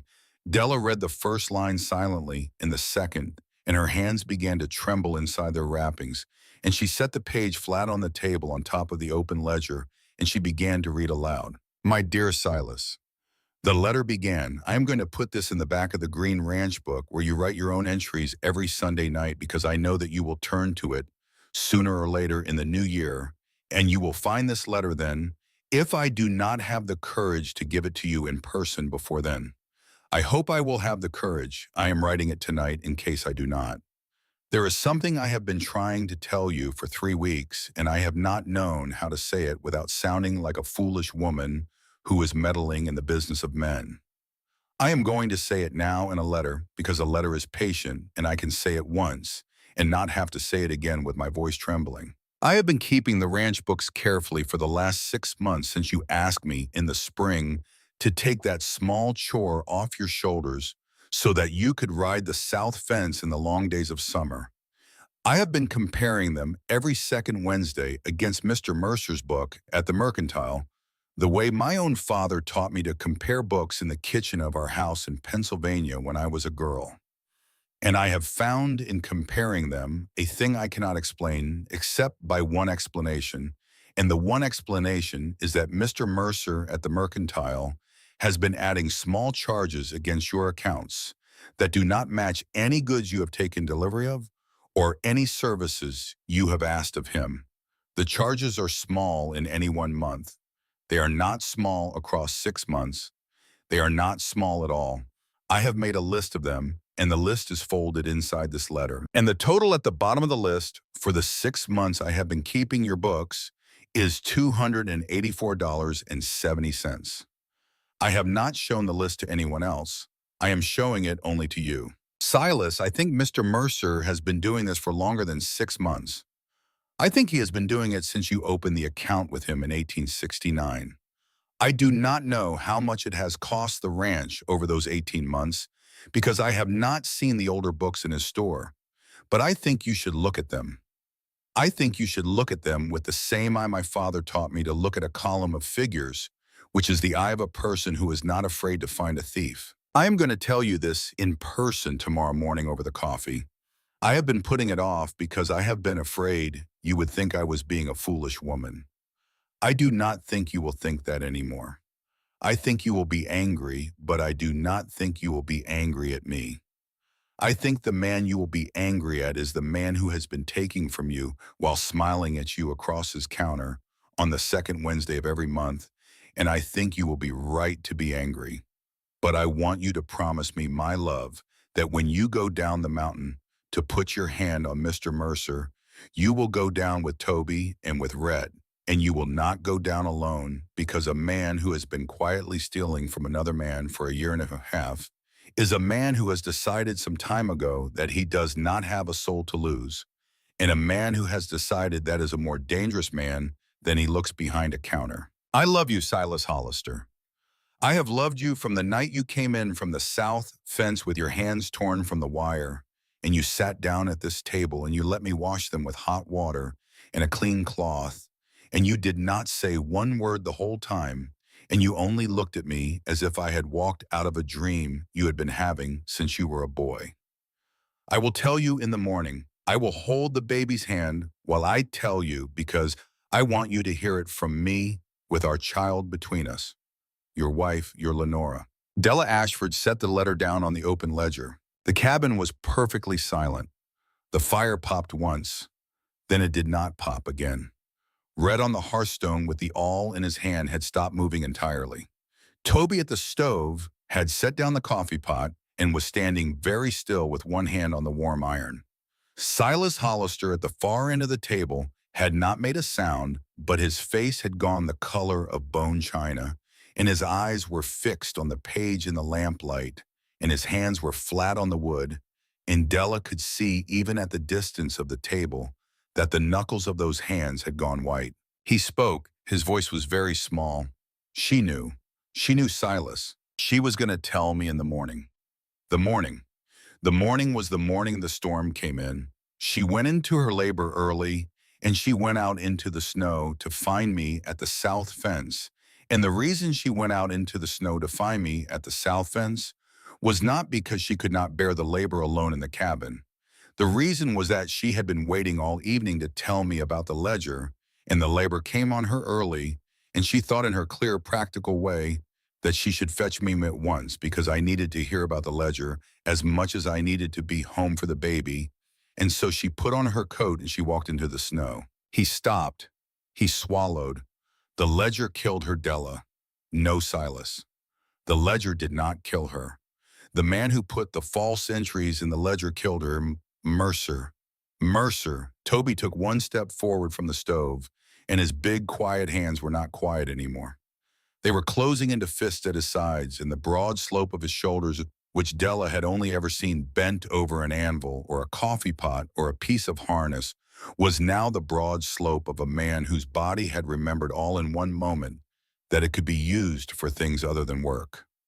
Silas, Toby said in a voice Della had never heard from him before, was, "Did Mercer know she had been keeping the books?" Silas closed his eyes. She used to walk down to the mercantile on the second Wednesday of every month to settle the accounts in person because she said the second Wednesday was when the silver came back from Helena, and she liked to see the figures fresh. Mercer would have known. Mercer would have seen her at his counter every second Wednesday of every month going through his book with her own pencil. Mercer would have understood the first or second time it happened that Lenora Hollister was not a woman whose ledger he could skim from. He would have understood it, and he would have begun to be afraid of her, and he would have begun to think of what to do about her. And on the second Wednesday of December of that year, Silas said, his voice flat, she did not come down to the mercantile. The storm had begun on the Monday. He would not have known, sitting in his store behind his counter, whether she had not come down because of the storm or because she was about to come down with something more dangerous than the figures in the book. He would not have known whether she had told me yet, and so he came up the mountain, Toby said. The four of them looked at each other across the lamplight. It was Della who made the small connection that the brothers had not yet made out loud. She looked down at her sheets of foolscap, where the ticks of the false entries marched in their slow, steady rhythm through the autumn of 1870. And she turned the page of the ledger she had been working on, and she came to an entry she had not yet recorded because she had not yet understood it as one of the false ones.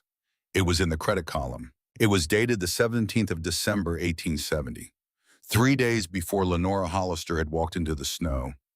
It was a charge against the Hollister account in the amount of $2.20. The description written in the same hand that had written the handling charges and the adjustment charges and the small, slow theft of 8 years was these words: strychnine, for wolf control, charged to Hollister. Della read the entry aloud. She read it twice. She put her finger on the page beside it, and she said very quietly, "Silas, there is no wolf control in December in this country. The wolves are denned up by the second week of November. Anyone who has lived in these mountains for more than one winter knows that strychnine charged against your account on the 17th of December of 1870 was not strychnine for wolves. It was strychnine for something else. And it was charged against your account so that if anything ever came of it, the paper would point at you, not at the man who bought it." The fire popped once in the hearth.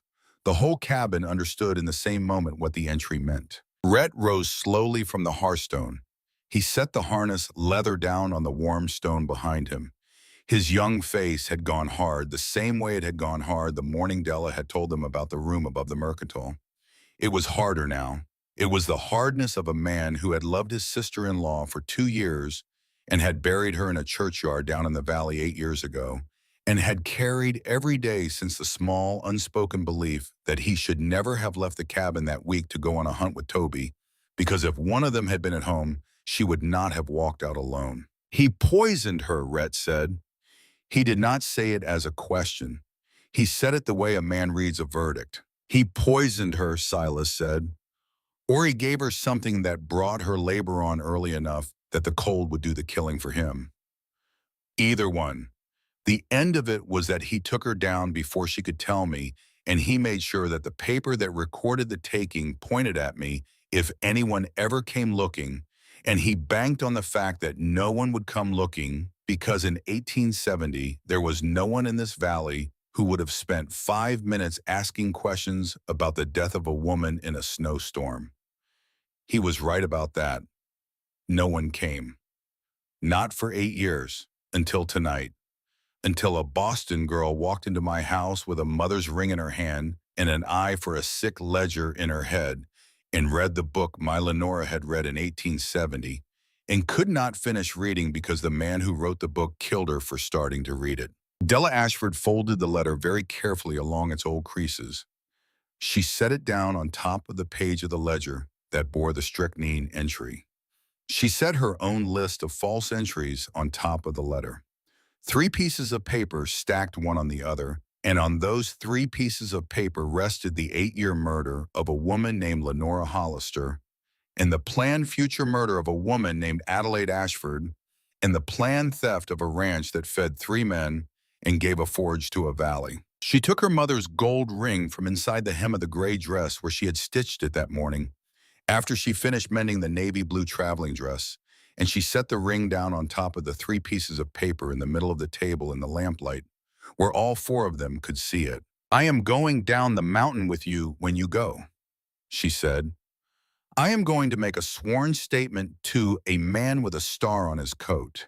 I'm going to put my name on a paper next to the names in this ledger, and I am going to look across a courtroom at Cyrus Mercer, and I am going to tell a judge in Helena exactly what I read in this book and exactly what I heard through the floorboards above his store on the second night of December the 16th of this year. I am not afraid of him, Silas. I was afraid of him for 3 days in his town. I am not afraid of him in this house. There is a difference between the 2 fears, and the difference is the 3 of you, and the 8 years your Lenora has been waiting for somebody to read her letter." Silas Hollister stood up from the chair at the far end of the table.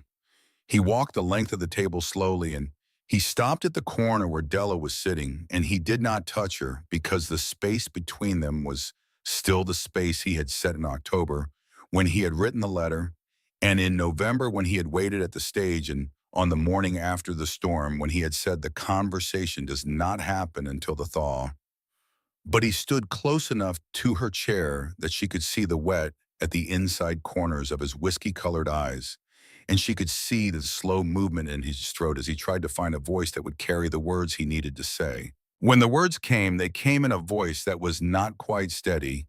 Della Ashford, you came up out of that snow with a ring in your hand, and you asked if I would buy it. And I told you that gold was not for eating, and that this house did not work in such trade.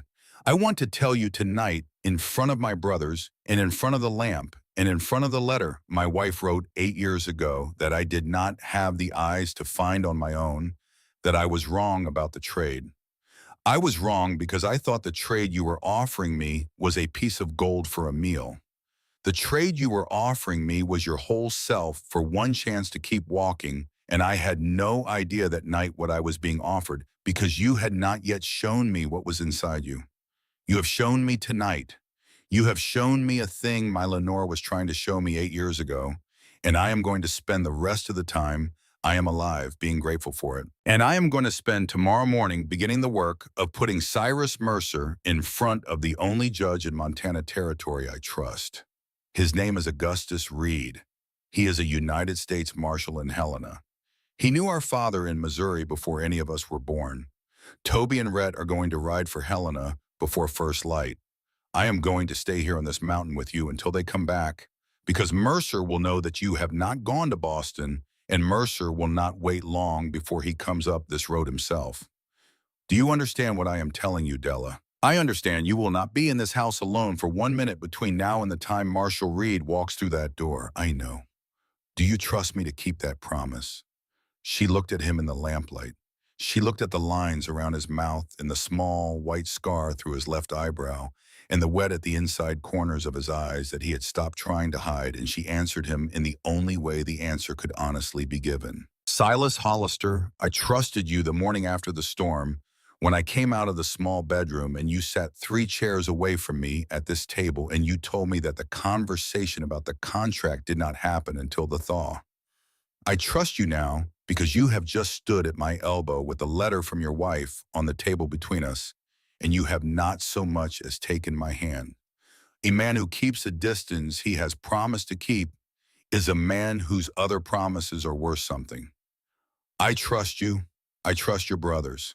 I will be in this house when you need me to be in it, and I will be on the porch with the long gun when the sleigh bells come up the road, and I will be in the courtroom in Helena when the day comes, and I am not going anywhere, Silas, until the man who killed your Lenora is hanging from the end of a rope in the yard of the territorial jail. The fire pops softly in the hearth. Outside the cabin, the wind off the Bitterroot Range was rising again, the way it had risen on the night 2.5 weeks ago when a Boston girl with a ring in her hand had come up out of the timber.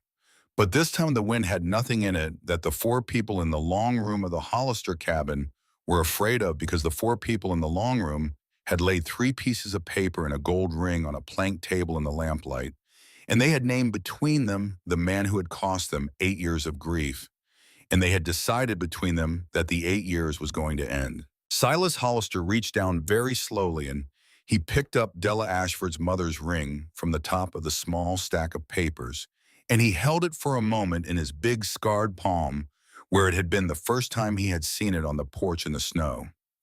Then he set it back down on top of the stack with the same careful gentleness he had used the night he had pressed it into her closed fist while she lay unconscious in the cedar-smelling bed. Toby, he said. Rhett, we ride at first light. Della, you and I are going to spend the rest of tonight at this table making a clean copy of every false entry in the book, and we are going to make 2 copies, and 1 copy is going into Toby's saddlebag, and 1 copy is staying in this cabin in a place I will show you, because a man who has killed once for a ledger will not stop at killing a second time for the same ledger. And the only thing more dangerous to Mercer than this book is 2 copies of this book in 2 different houses with 2 different witnesses. Are you with me? I am with you. Then turn the page, Della Ashford. Turn the page and let us begin. She turned the page. They worked through the night, the 4 of them, Toby brought fresh coffee twice. Rhett kept the fire fed. Silas at the far end of the table copied each entry Della called out to him in his square, firm hand, 2 copies on 2 separate sheets. And when the sky outside the small window began to turn the iron color of a winter dawn, the work was done. 2 clean lists of every false entry from the autumn of 1870 to the present day. 2 copies of Lenora's letter, recopied carefully by Della, in her own neatest hand, with the original letter folded back into the back of the green ledger, where Lenora had placed it 8 years before.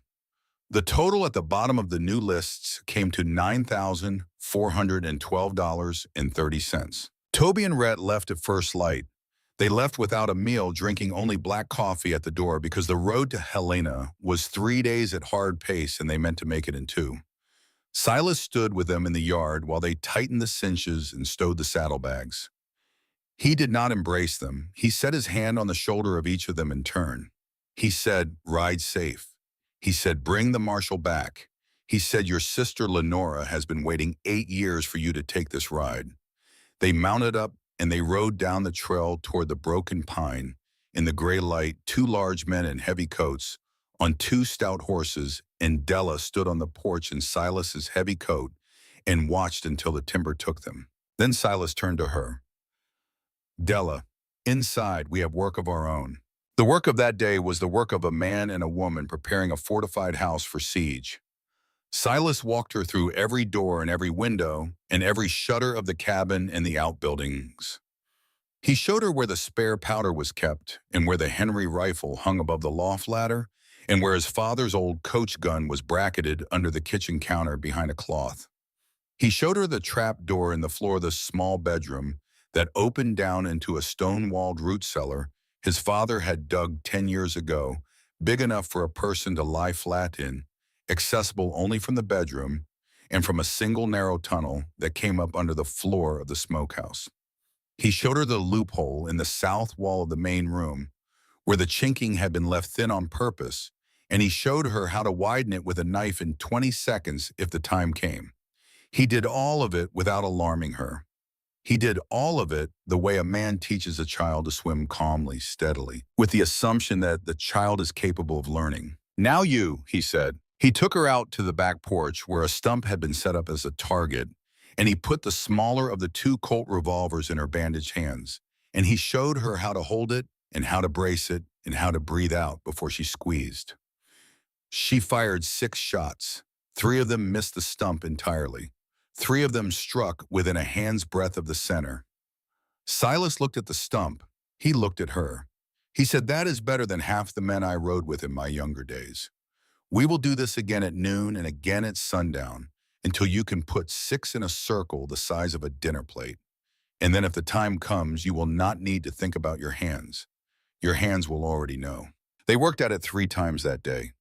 By the 3rd session at sundown in the bitter cold of the back porch, Della Ashford was placing 5 out of 6 inside the circle of a dinner plate at 20 paces. Silas did not praise her. He only nodded the same grave half-inch of the head that Toby gave her every morning, and he said that will do.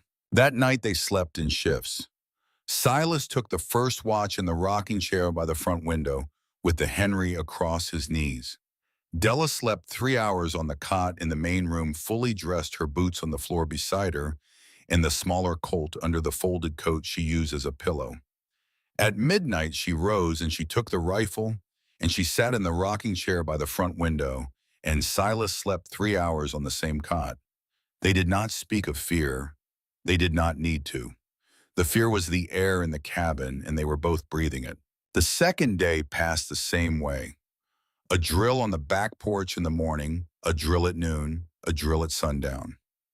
Della baked bread at the stove between drills because the rhythm of the dough kept her hands from shaking. Silas oiled both rifles in the coach gun and laid out spare cartridges in small, neat rows on the kitchen table, the way a doctor lays out instruments before a surgery.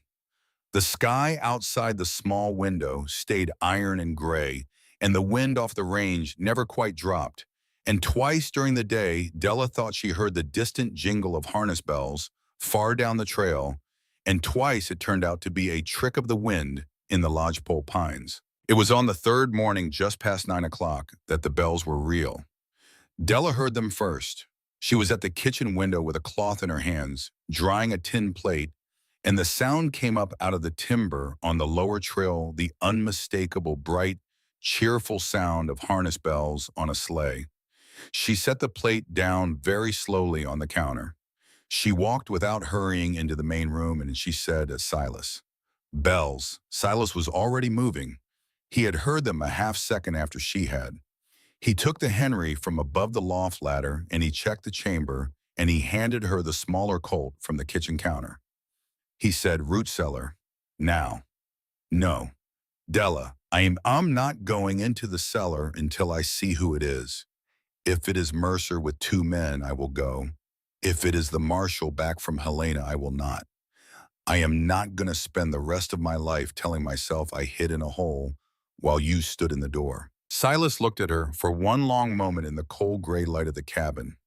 Then he nodded once to the same grave half-inch, and he said the loophole on the south wall. "You take the Colt. You watch through the loophole, Ifur. If you hear me say the word now, you go down through the trapdoor, and you do not come up until you hear my voice or the voice of Marshal Reed. Are we agreed?" "Agreed." The bells came up the last of the trail. The sleigh broke out of the timber into the clearing in front of the cabin, and Della at the loophole saw it clearly, and her heart did the one cold drop she had been bracing for since the night above the Mercantile. It was Mercer. He was sitting in the front seat in his great buffalo coat, with a smile on his red face as if he were paying a social call. There were 2 men in the seat behind him. Both of them were armed. Both of them were the men whose voices she had heard faintly through the floorboards on the night of December 16th. And there was a third rider just behind the sleigh on a bay horse, a thin man with a tin star pinned crookedly on the lapel of a coat that did not fit him. And Della understood at one glance that the star was no more real than the smile on Mercer's face. Silas opened the front door before Mercer's sleigh had stopped. He stepped out onto the porch with the Henry held loose at his side, the way a man holds a tool he is comfortable with, and he stood at the top of the porch steps and he waited. Silas Hollister Mercer called out in the warm, hearty voice he used in his store, "I have come up here on official business, friend. This is Deputy Caulfield from Helena, just arrived yesterday on a special commission. We have a paper for a Miss Adelaide Ashford, a paper from Judge Briggs. The Helena Charitable Foundation for Indigent Women has filed a guardianship claim. The girl is a runaway from their custody, and she has been seen on this mountain. We are here to take her into protective care.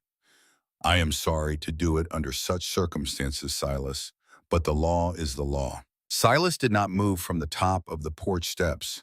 He looked at the deputy. He looked at the 2 men in the back of the sleigh. He looked finally at Cyrus Mercer. "Show me the paper," he said. Mercer reached into the inside of his buffalo coat and brought out a folded sheet of cream-colored paper with a wax seal at the bottom. He held it out at arm's length. Silas did not step down to take it. He said, "Deputy Caulfield, bring it up." The thin man dismounted and walked the paper up the porch steps and put it in Silas's free hand and stepped back. He did not look Silas in the eye while he did it. Della, watching through the loophole, saw the way the deputy's hand trembled as he passed the paper across, and she understood that this was a man whose courage came out of a bottle and was running thin in the cold. Silas unfolded the paper. He read it slowly, the way a man reads a thing he wants to remember accurately. Then he folded it again very carefully, and he looked up at Mercer. "Earth," he said in a tone that was almost conversational, "there is no Helena Charitable Foundation for Indigent Women. I know there is not, because my brothers rode for Helena 2 days ago to sit in the office of United States Marshal Augustus Reed, and Marshal Reed has spent the last 12 years prosecuting men who file fraudulent guardianship papers in this territory. He keeps a list of every charitable foundation operating in Montana, and he updates it every quarter, and any foundation not on the list cannot file in any court in Helena. I know about the list because Marshal Reed sent my father a copy of it in 1873, and the copy is in this cabin. As for Judge Briggs, Briggs sat on the bench in Helena until 1876. He has been dead for 2 years. The seal at the bottom of this paper is a forgery of a dead man's seal. Mercer's face did not change at first. The smile stayed where it was. But the eyes above the smile went very small and very still, and Della at the loophole saw the moment when the man inside the buffalo coat understood that he had walked into a trap. Silas Mercer said softly, "Be reasonable. The girl is property. She has debts in town. She has stolen goods from my store. There is no need for any of this to be unpleasant." Silas said, in the same conversational tone, "The only goods you ever held of hers was a cameo brooch you took as security against a room you locked her into from the outside. The only debt she ever owed in your town was the debt of her own breath, which you meant to sell to a man named Brennan in Helena for $400. And the only foundation she has ever belonged to is the foundation under this porch, which my father laid in the summer of 1868, and which is not going to be moved by any forged paper in any man's coat.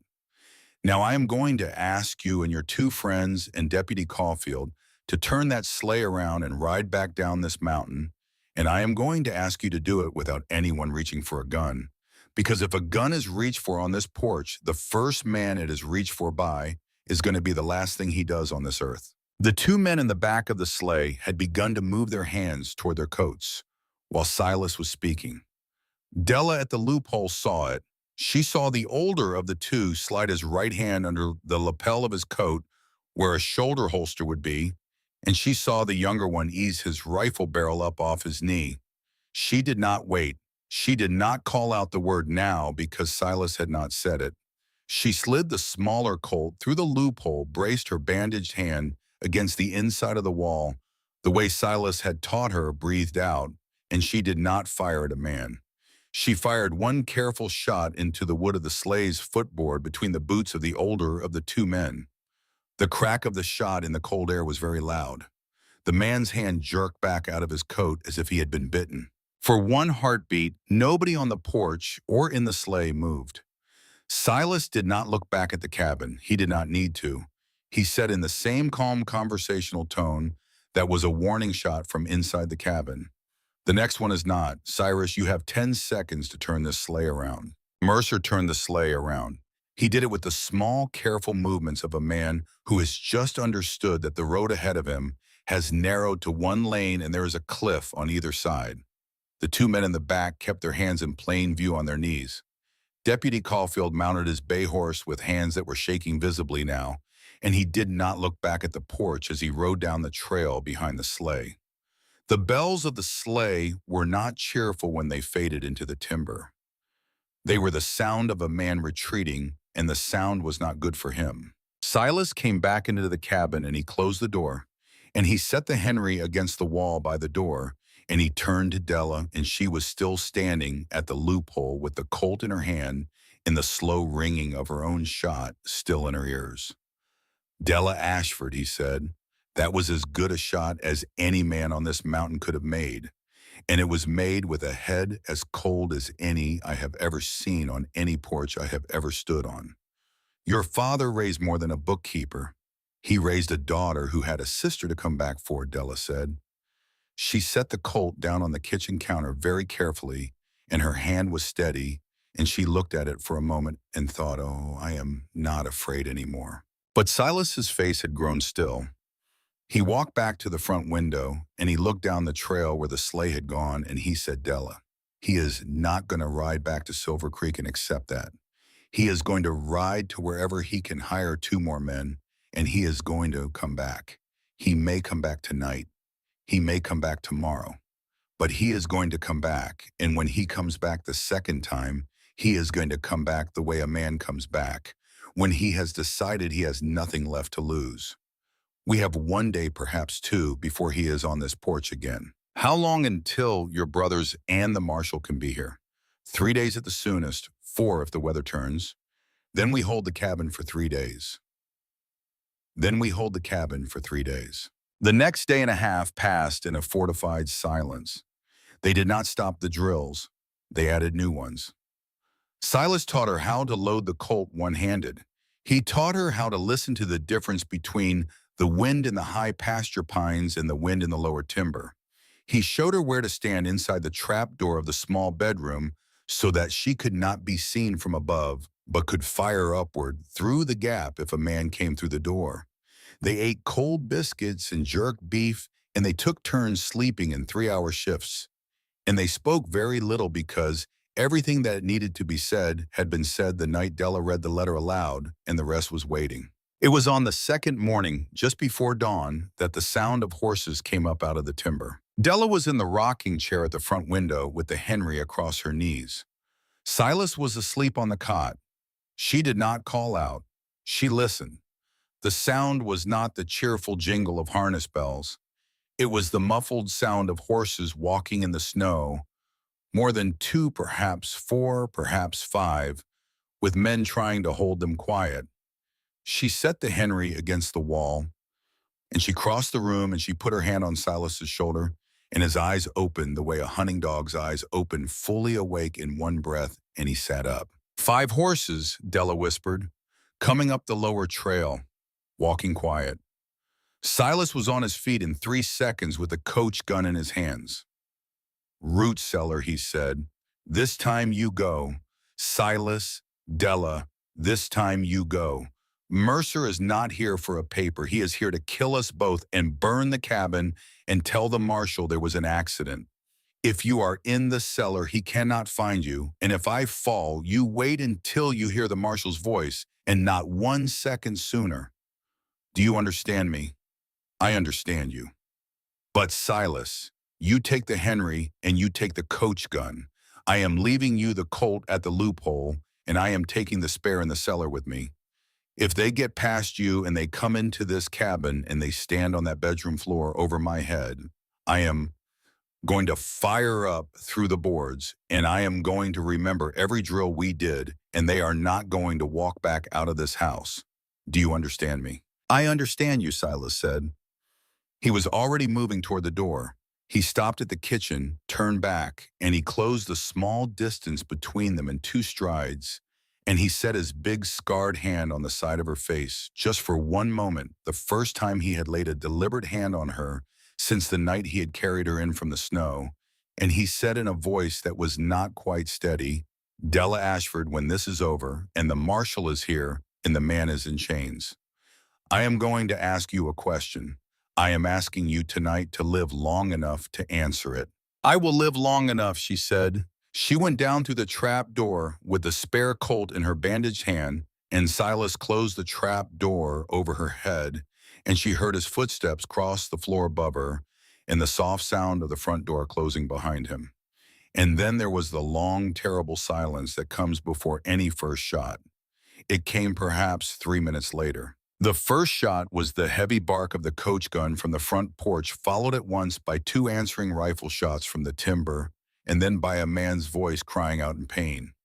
Then there was a pause, then 4 more rifle shots, faster, from at least 3 different positions in the trees.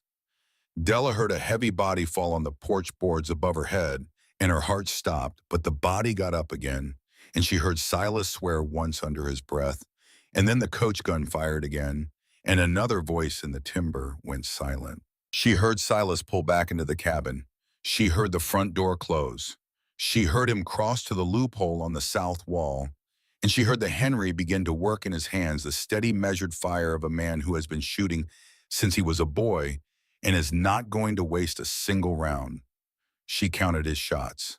4, 5, 6.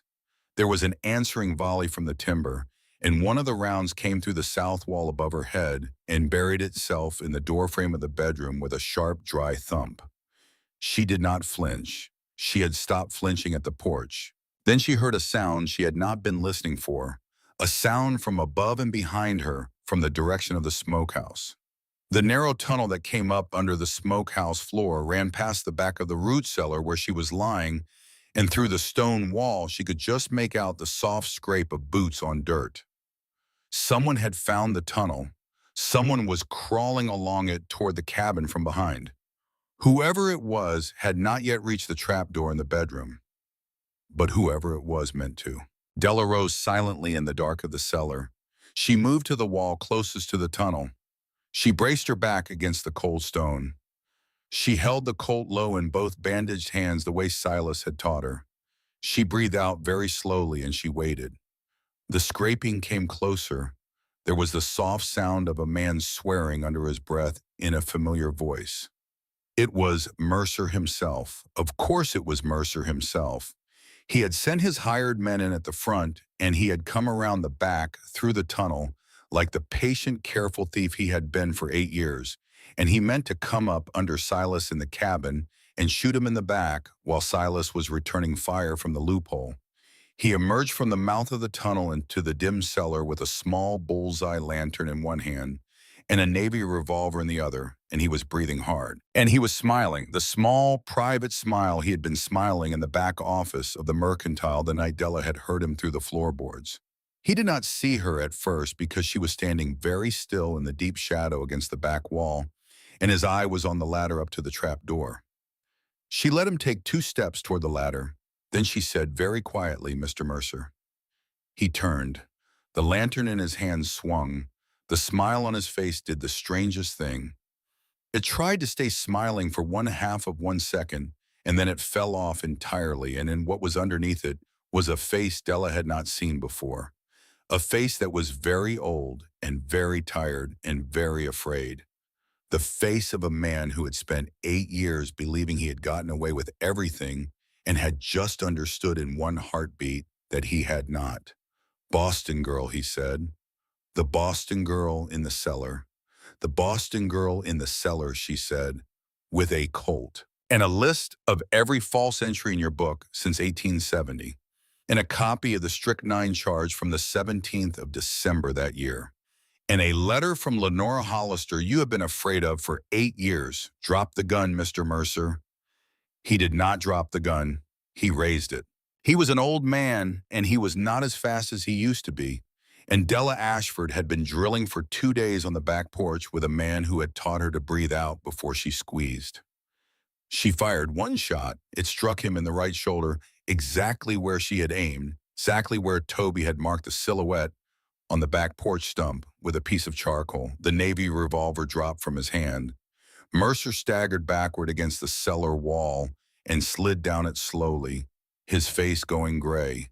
His good hand pressed to the wound, and the bullseye lantern fell and rolled and lay in the dirt, throwing a thin yellow circle of light on his boots. Della stepped forward. She kicked the Navy revolver away into the dark. She set the muzzle of the Colt against the side of his throat just below the ear, and she said very quietly, "Mr. Mercer, you are going to live. I am not going to give Silas the kindness of a body. I am going to give him a courtroom in Helena and a witness chair and a noose. Do you understand me?" He understood her. He nodded once against the muzzle. Above them, the Henry kept working. There was another rifle shot from the timber. Then there was a long silence, the kind of silence that comes when men outside have just realized that the man they brought to the front of the cabin is no longer firing back at them. Then faintly from a long way down the trail came a new sound, the sound of many hooves at a hard gallop, the sound of riders coming up the lower trail in earnest, in a clear, strong voice calling out, "Hold your fire! Hold your fire! This is United States Marshal Augustus Reed of the Helena office. Hold your fire." Della Ashford stood in the dim of the cellar with one hand on the Colt and one hand on the rope around the wrists of Cyrus Mercer that she was tying with the calm, steady fingers of a woman who had been folding shirts in this house for 19 days. And she heard above her the sound of Silas Hollister's boots crossing the cabin floor toward the front door, and she heard him pull the door open and call out into the cold gray dawn, Marshal Reed. They are at the timber line, 3 of them, one down on the porch already." She heard the answering call. She heard the gallop of horses come up into the yard. She heard the brief, sharp exchange of 2 more rifle shots, and then nothing. She heard a man's voice she did not know say, "All secured, Marshal. 2 in custody, 1 dead in the snow at the porch step." She heard Silas say, "The head of it is in my cellar. The Boston girl took him with 1 shot. She is bringing him up." Della guided Cyrus Mercer up the ladder ahead of her, with the Colt at his back, and she came up through the trap door into the small bedroom, and through the bedroom into the main room of the cabin, and the main room was full of men in heavy coats with carbines in their hands, and the cold gray light of the December dawn coming in through the open front door. And at the front of them all stood a tall, lean man with a graying beard and a tin star on his coat that looked very real with Toby and Rhett Hollister at either shoulder. And behind them all stood Silas Hollister, with blood on the side of his face from a graze and the Henry rifle in his hand, and an expression on his face that Della would remember for the rest of her life. Marshal Augustus Reed looked at the bound man in front of Della. He looked at Della. He looked at the bandaged hands in the gray dress, in the small, steady colt, in the cornflower blue eyes that were not flinching. He took off his hat very slowly. "Miss Ashford," he said, "I have ridden hard on a cold road for 2.5 days on the strength of a story two boys told me in my office, and I want you to know that not 1 mile of that ride was too long." "Are you injured?" "I am not injured," she said. "Then if you will permit me," Marshal Reed said, "I will take this gentleman off your hands." She handed Cyrus Mercer over with both bandaged hands, and the moment her hands were empty, she walked across the long main room of the cabin, past 3 deputies and 2 Hollister brothers, and 1 United States Marshal, and she walked straight to Silas Hollister. And Silas Hollister set the Henry down against the wall, and he opened his arms and she walked into them, and his arms closed around her for the first time since the night he had carried her unconscious off the porch and laid her down by the fire 19 days ago. He did not say anything. He did not need to. He held her and she held him, and the men in the cabin had the good grace to look elsewhere for the long moment that followed. The trial of Cyrus Mercer was held in Helena in the second week of February of 1879. Della Ashford testified on the first day. She wore the navy blue traveling dress she had worn Westmended now and brushed clean with her mother's gold ring on the 3rd finger of her right hand because she had decided she was done hiding it in any hem ever again. She told the courtroom about the room above the mercantile and the voices through the floorboards. She told them about the green ledger and the false entries and the 8-year theft. She read aloud from the witness stand the letter Lenora Hollister had folded into the back of the Green Book in November of 1870, and she read it without trembling, because she had practiced reading it without trembling many times in the cabin in the weeks of January with Silas listening from the chair across the hearth. Marshal Reed presented the records of 3 other women who had died in 3 other winters in the Bitterroot Valley between 1872 and 1877, all wives of prosperous ranchers, all with strychnine charges, entered against their husbands' accounts at Mercer Mercantile in the weeks before their deaths. The pattern was clear. The jury was out for less than an hour. Cyrus Mercer was hanged in the yard of the Territorial Prison in Helena on the 7th of April, 1879. Silas Hollister and his brothers were present. Della was not. She had ridden the train back to Boston the week before with Marshal Reed's letter of authorization in her bag and an order from the Territorial Court empowering her as the legal guardian of one Lillian Leonetta Ashford to remove her sister from the household of one Bartholomew Pierce by any means necessary with the assistance of any peace officer she might require. Pierce surrendered the child without a fight when he saw the badge of the Boston deputy who came up the front steps of the house on Beacon Street with Della at his side.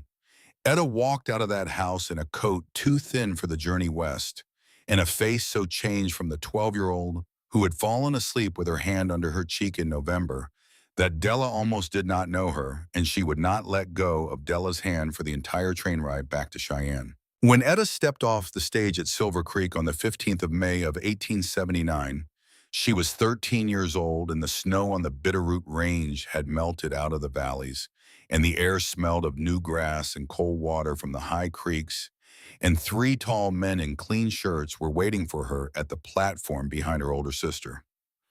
Etta looked at the 3 of them. She looked at Della. She said in the small, clear voice of a child who has decided she's going to live, "Am I going to have 3 brothers-in-law?" Della laughed. "Not 3, she said. 1, but you are going to have 3 brothers, and you are not going to be afraid of any man for the rest of your natural life." Silas Hollister and Adelaide Ashford were married on the 11th of June, 1879, in a small clearing on the south slope of the mountain above the cabin, by a circuit preacher who came through the valley once a year. Toby stood at his brother's right shoulder. Rhett stood at the left. Etta carried wildflowers gathered that morning from the high meadow. The ring Silas slipped onto Della's finger was made of silver beaten and shaped by Toby in the forge over the course of 3 weeks, with a tiny chip of bright bullion from the Hollister claim set into the band where another man might have set a stone. Della wore it on the third finger of her left hand.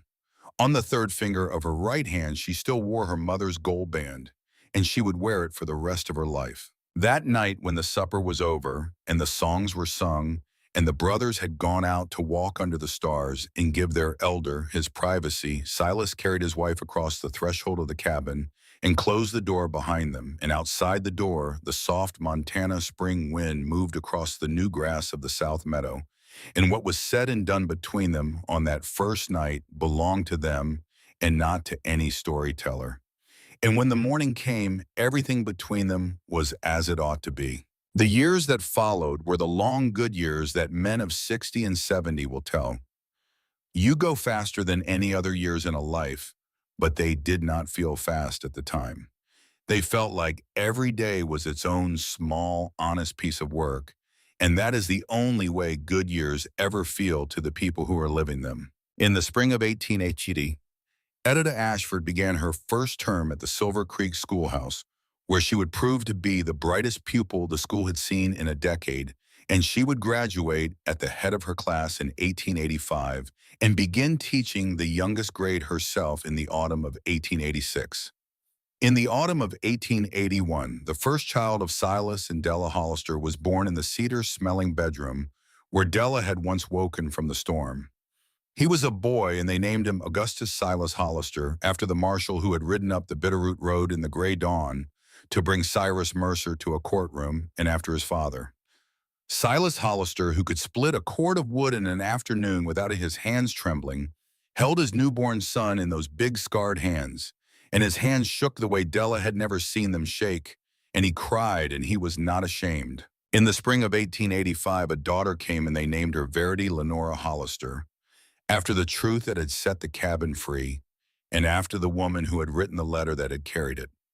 Della Hollister rocked her daughter in the same rocking chair where she had once read Sonnet 43, 3 times by the fire, and on the small table beside the chair lay the same slim volume of Elizabeth Browning that Silas had once kept on the bottom shelf of his bookcase and now kept on the top. In the summer of 1888, Etta Ashford married a young printer from Helena named Wesley Reed, who was the nephew of the marshal in the same clearing where her older sister had been married 9 years before.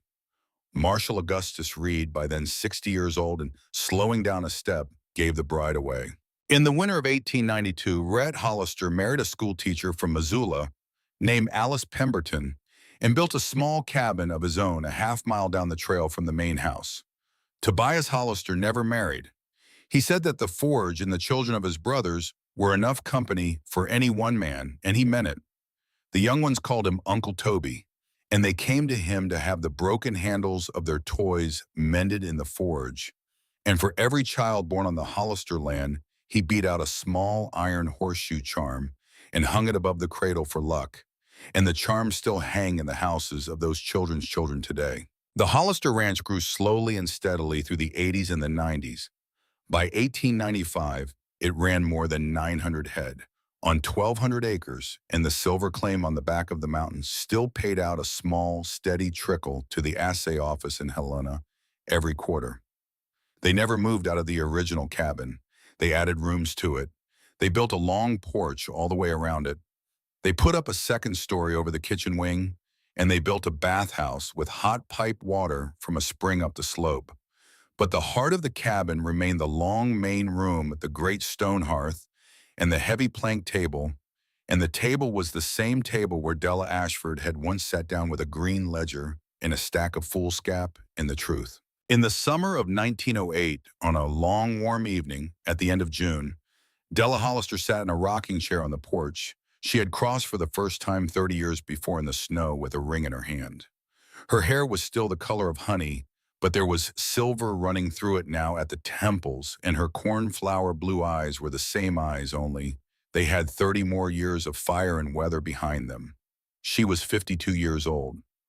On the table beside her was a tin cup of black coffee in the same slim volume of Elizabeth Browning, and on the floor beside her chair was a yellow dog who was the great-great-grandson of the yellow dog who had once sat in the snow behind a half-grown calf.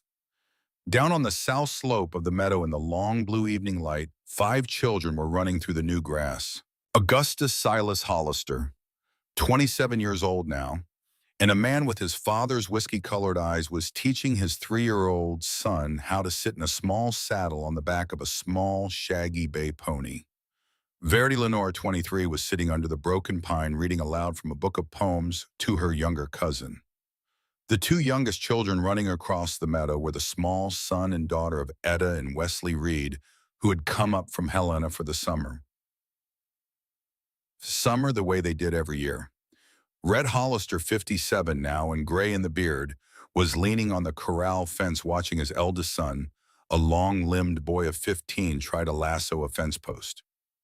Tobias Hollister, 60 years old, was at the open door of the forge with one of the small iron horseshoe charms cooling on the anvil for his newest niece, the infant daughter of Etta and Wesley Reed. The screen door of the porch opened and Silas Hollister came out. He was 63 years old. His chestnut hair had gone entirely silver. His shoulders were not quite as wide as they had once been, and he walked a little more carefully on his left knee on cold mornings. But his whiskey-colored eyes were still the eyes that had looked at his wife on the porch on the 18th of December of 1878, with a face going pale at the sight of her. He sat down in the rocking chair beside hers. He set his hand over hers on the arm of her chair. He looked out over the south meadow at the children in the long blue light. "I have been thinking," he said, "about that ring."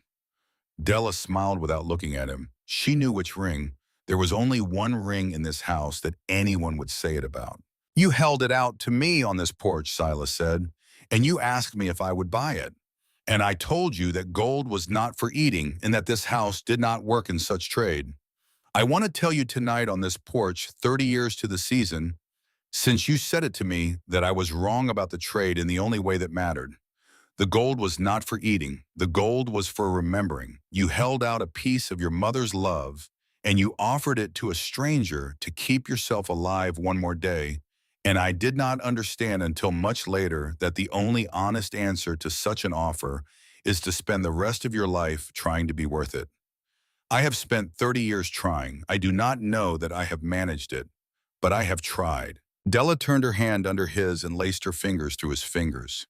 She did not answer right away. The yellow dog at her feet stretched and made a small, contented sound. Down on the south meadow, Augustus Silas was lifting his small son down off the pony and setting him on his feet in the grass. And the small boy was laughing the way only 3-year-old boys laugh, and the laugh came up the slope to the porch on the warm air. "Silas Hollister," she said, "I will tell you tonight on this porch the thing I have known since the morning after the storm and have never said to you out loud because some things do not need to be said. You did not need to be worth it. You only needed to open the door.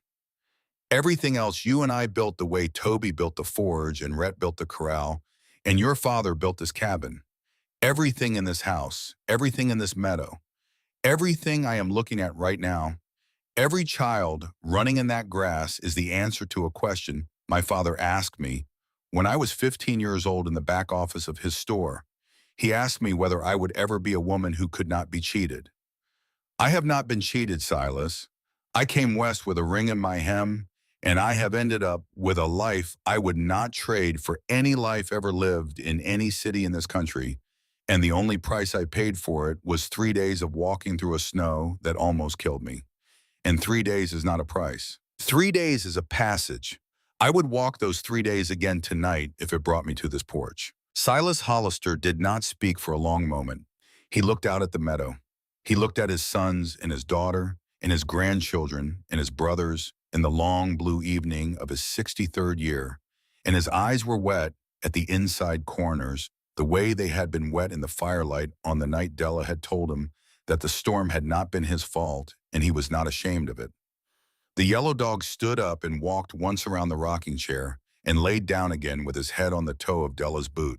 Down in the meadow, 3-year-old Edmund Silas Hollister, named for the grandfather he had never met and for the grandfather who was sitting on the porch above him, at that very moment broke away from his father and came running up the long slope of the south meadow toward the porch with both small arms held out and his face full of the absolute certainty that the woman in the rocking chair would catch him when he reached her. And she did. She caught him, and she lifted him onto her lap, and she pressed her face into the warm hair on the top of his small head, and she breathed in the smell of summer grass and clean child and the cabin smoke that lived in the wool of his small jacket, and she thought the way she had thought 1,000 times in 30 years, and would think 1,000 times more, that this was the answer to the question. This boy on her lap, this porch under her chair, this man's hand in her hand, this valley, this life. She still remembered, sometimes in the slow hours of an early morning, the woman who had stepped off the stagecoach in Silver Creek on the 15th of December of 1878, with no man waiting and no money in her pocket, and a gold ring stitched into the hem of her dress. She remembered the wind in the timber on the third afternoon of her walking. She remembered the first sip of coffee at a long plank table on a morning when a tall, quiet man had set a chair 3 places away from her and told her that the conversation about the contract did not happen until the thaw.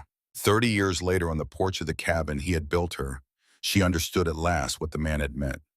He had meant that some conversations only become possible when winter ends.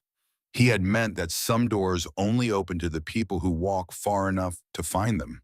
He had meant that some women come west with nothing in their hands, and some men come down off up mountains with nothing in their hearts. And now and then, by the grace of God, in the stubbornness of the human will, in the courage of a little gold ring carried through a storm, the woman and the man arrive at the same porch at the same hour, and they look at each other and they know. The sun went down behind the Bitterroot Range. The long blue light turned to gold and then to lavender and then to the deep, clean dark of a Montana summer night, and the first stars came out over the valley, and the small boy on Della Hollister's lap fell asleep with his cheek against the front of her dress, and Silas Hollister's hand never left hers, and somewhere in the soft air of the meadow a yellow dog turned in his sleep and sighed, and a 30-year storm came at last to its ending, and this is where their story rests.